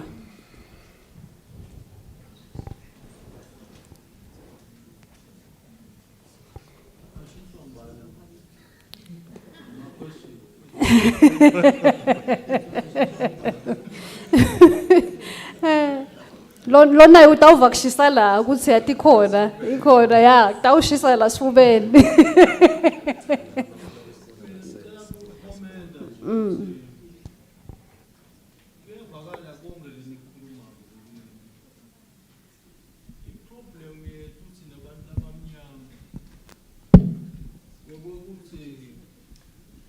Siyalandzela singemva kwalabanye bantu labenta yonke lemgilingwane lesikhuluma ngayo manje ke ngilobo bolukhuni uma siyehluleka kuhlala la lobuntu bethu beyasehlula sinebuhatha sinebantu abamnyama yabona na ukwathi nje ukukhuluma nomuntu wekuhamba cabanga ukuthi sokungcono wena kunalo thina abantu abamnyama sinenkinga yekwekuthi uma ufunzile ufunza ngilo lokufika ema-university ube nama-degree what bese ucabanga ukuthi lama-degree lonawo akwenta ukuthi uhlakaniphile kanti wonke umuntu lofika la emhlabeni uhlakaniphile unenhlakanipho yaNkulunkulu. Ngiko nje umntwana nakaphuma kuneni ugodla tanda so kune program la iphethe from God ngeke kwinjinje nangabe uyadlwa ingwenye kufeni kwakhe kulata yabo manje ke ngile inkinga thina lesinayo bese sibhidwa ke nginababe laba bekuhamba lokho ngushiso yena ngushiso ukuthi khona isikhathi lapho saba under British protectorate kwagcina kuqasheni nalo umlungu lo bekasi ngiyamkhumbula umlungu bekuthiwa ngumawiki but lo mlungu nakazivalelisa lapha esibayeni wathi sobhuza ungehlulile but ngikunika 20 years ukuthi utayikhona enlembi letako after 20 years asho kona lokufunza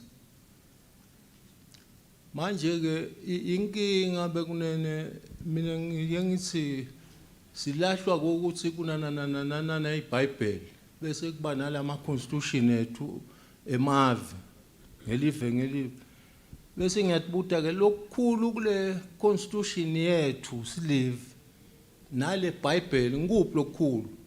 I've got no answer because le tinto leti la iBhayibhelini so letiyendeka namanje.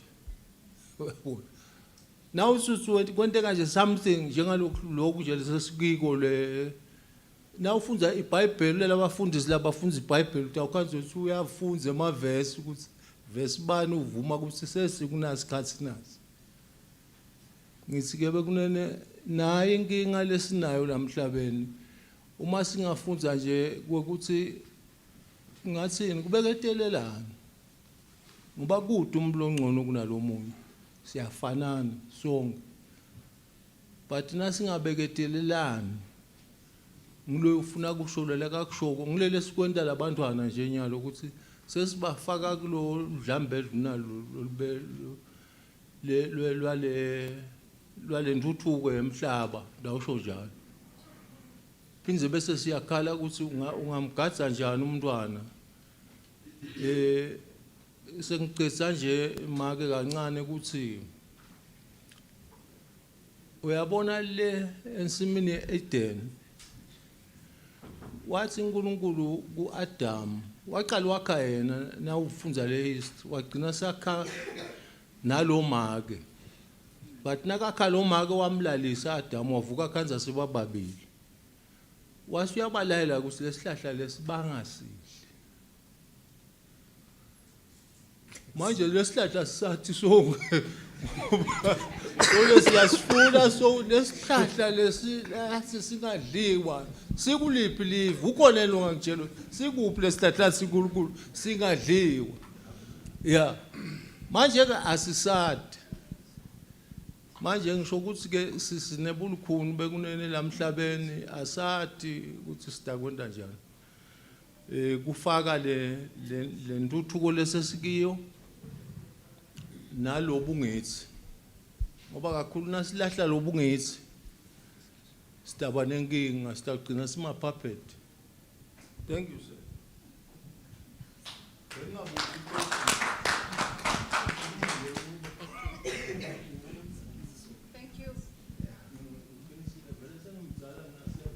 Thank you so much. Umhlonishwa ngathi sosikhulumele sonke.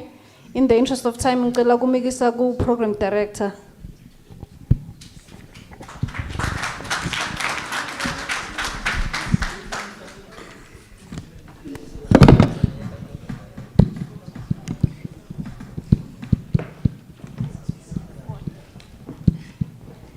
Hey, niyabona ukuthi iyashisa le topic. Idzinga ilanga lonke. Sihlale nje ilanga lonke kube bedene lunch. Lana ngidawucela vele kunibuta ukuthi nabe nisesengakhona yini kuhlalela one more session or can we postpone it to another day?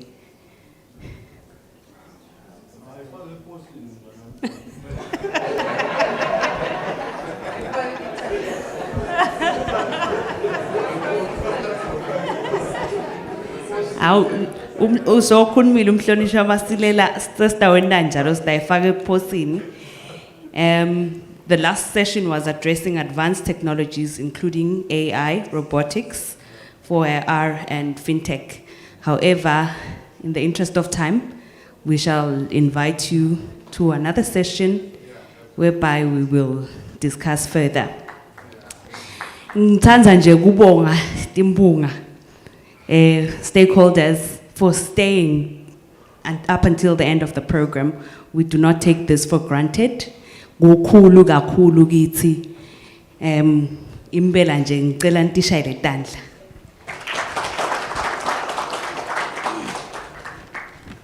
Sesiceda i-program yethu seyisemaphepheni nawo nami sengihambise amaphepha kaningi.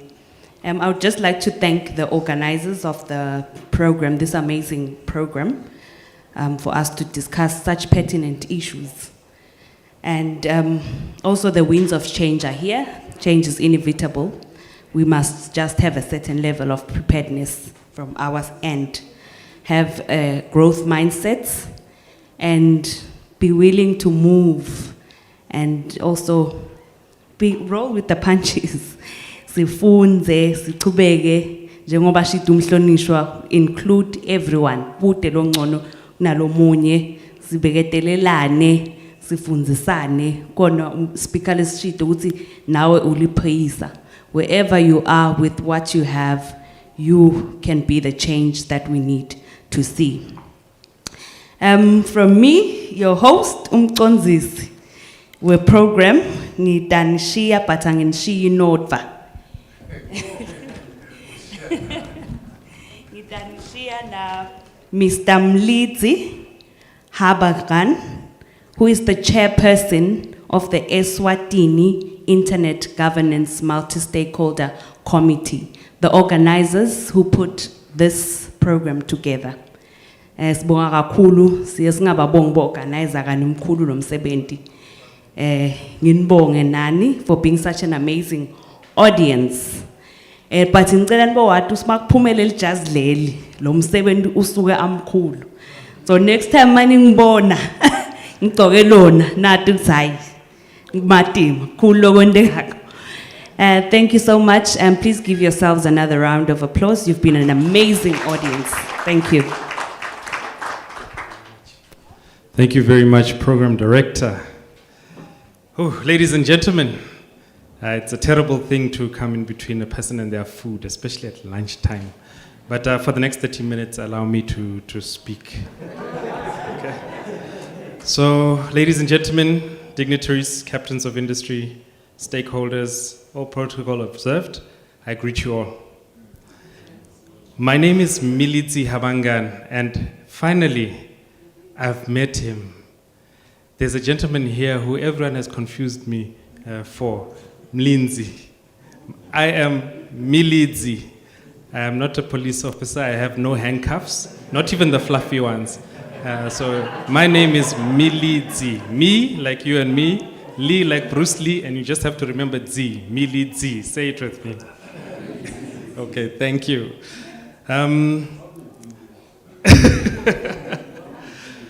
I am from the Southern District, Shiselweni, Macalpine and Hlangano, by marriage. But I'm a citizen of Botswana. I immigrated here to the Kingdom of Eswatini, the wonderful Kingdom of Eswatini. As the MC has said, I represent the Eswatini IGF Multi-Stakeholder Coordinating Team, where I serve as chair. And in industry, I represent Netcom. It's an IT solutions provider in the private sector, and I serve there as an operations director. I also serve on the board of Business Eswatini, like Miliswa, Milidzi, Lindsay, yeah, we're all there. It's all about the M. And I represent the ICT sector on Business Eswatini board. I'm also chief executive of a non-profit organization with a focus on technology and energy for marginalized communities. We'll be launching that NPO next year. It's called, early next year, it's called Ionosphere Incorporated. And I'm very sorry to disappoint all the ladies here. I am married, happily at that matter. All right, I'm heavily into technology, so if you forget my name, just call me Spider-Man. I'm always on the web. I'm not that Spider-Man who you see dancing on the internet to Zekete. No, not that Spider-Man. I couldn't dance to save my life, just like each and every one of you technical aficionados. So Cicero, an ancient Roman statesman, says gratitude is not only the greatest of virtues, but the parent of all others. My task here is the vote of thanks. The success of this event did not come about overnight, but rather with the hard work and participation of a vast array of networks. I would like to take this time to honor and thank the following. The creator of all that is seen and unseen, who woke us up this morning and allowed us this opportunity to come here today. The Policy and Regulation Initiative for Digital Africa, PRIDA, and the Internet Governance Technical Expert, Dr. Nyambura Margaret Ndungu. So thank you for them. African Union and their Senior Policy Officer, Telkom and ICT, Mr. Adil Suleiman. The Deputy Senate President, Deputy Senate President, Honorable Senators, Senior Government Officials, the Ministry of ICT, all the officers present. Can we see the members of the Ministry of ICT here? It's really instrumental. I see the PS, Mr. Pesha David Dubizi. Are we all here? Let's stand up. I just want to show you off for all the work that you've done. Are they here? Stand up, guys. Let everybody also see you. Yes. There we go. Thank you, Ministry of ICT, and your leadership as well. The Eswatini Communications Commission, my line regulator, its EXCO officers and their chief executive under the leadership of Mvilo MP Dlamini.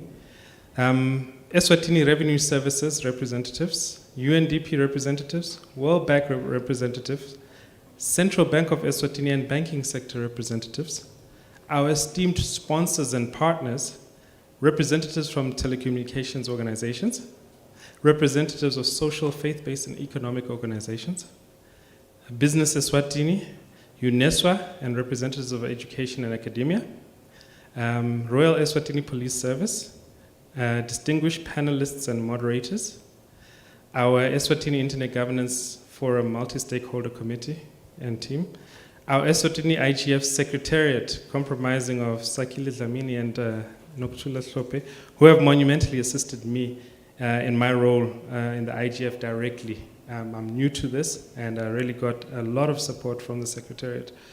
The media and communication houses present. Our youth, the pride and future of our nation. We must embrace these young people, nurture them, hear them, and honestly, when it comes to technology, we can actually learn from them. Yeah. And ladies and gentlemen, all of you, our dignified stakeholders who have participated in making this event the tremendous success that it has been, those present here and those also watching, viewing online through our online platforms. Thank you everyone for taking the time to be here today and participating. My takeaway today, the reality is that internet and technology underpins and cuts across everything in this modern era. And I challenge myself and everyone here today to see how we can either improve or contribute using tools that are readily at our disposal. Romans 12:2, yes, I am also a teacher in the Christian faith, says, do not be conformed to the patterns of this world, but be transformed by the renewing of your mind so that you may know the good, the pleasing and the perfect will of God. So let us renew, let us adapt to employ technology and emerging trends while taking serious consideration for the governance issues thereof. And let us continually celebrate the milestones, achievements, and unique innovations of our beloved nation. I am so grateful for this opportunity, and I invite you all to stand and give a round of applause for what we have achieved here today. So stand with me. And give yourselves a huge round of applause for what we have achieved today. See you in Addis Ababa, those of you who are coming, and have a great day. All the best. Thank you very much. Amen. That's it, guys. I think we are good to go. All right. Thank you.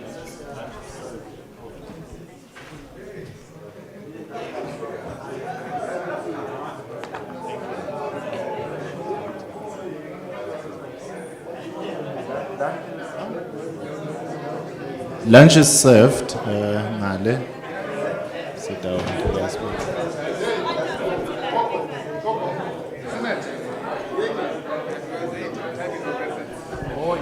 Ngicela lunch at the restaurant. Yes.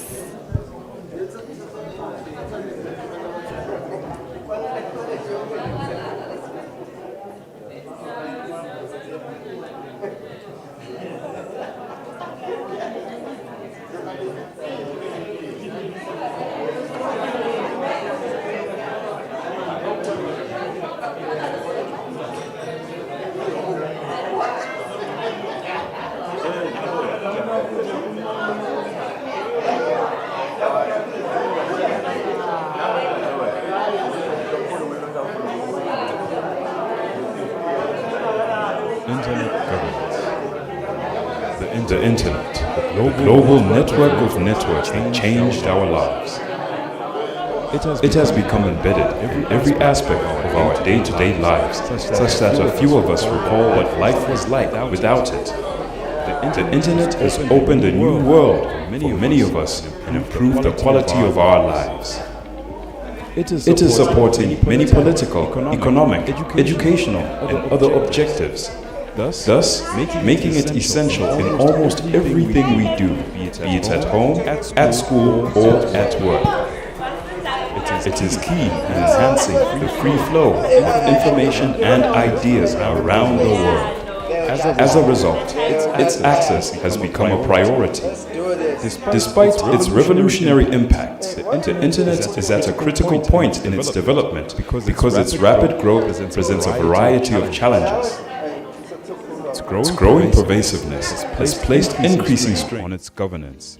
There are concerns around the issue of privacy and security, debate on its openness and fragmentation, the extent of the controls that should be put on its use, the commercial use of personal data and cybercrime, technologists struggling to ensure the internet is able to keep pace with the rapidly growing number of its users, and many more.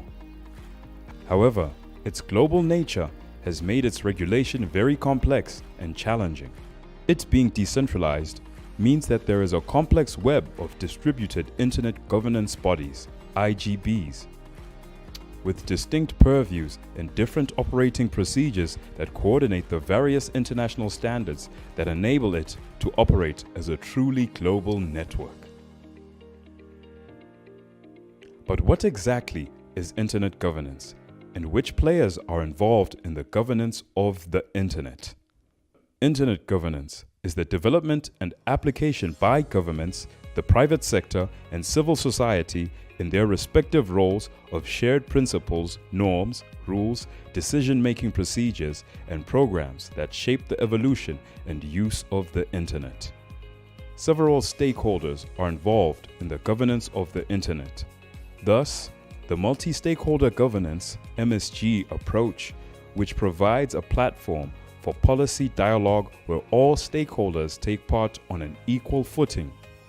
Internet actors, including national governments and national authorities, determine the national policies for access and use of the internet. Internet service providers are the key online intermediaries which provide access to the internet for end users. They are regulated by the national legislation of each country, which may lead to unequal treatment of internet services in different countries. Telecommunication companies. They facilitate internet traffic and run internet infrastructure. Their main interest in internet governance is to ensure a business-friendly global environment for development of an internet telecommunication infrastructure. Internet content companies. They can be small startups as well as very big, well-known tech companies.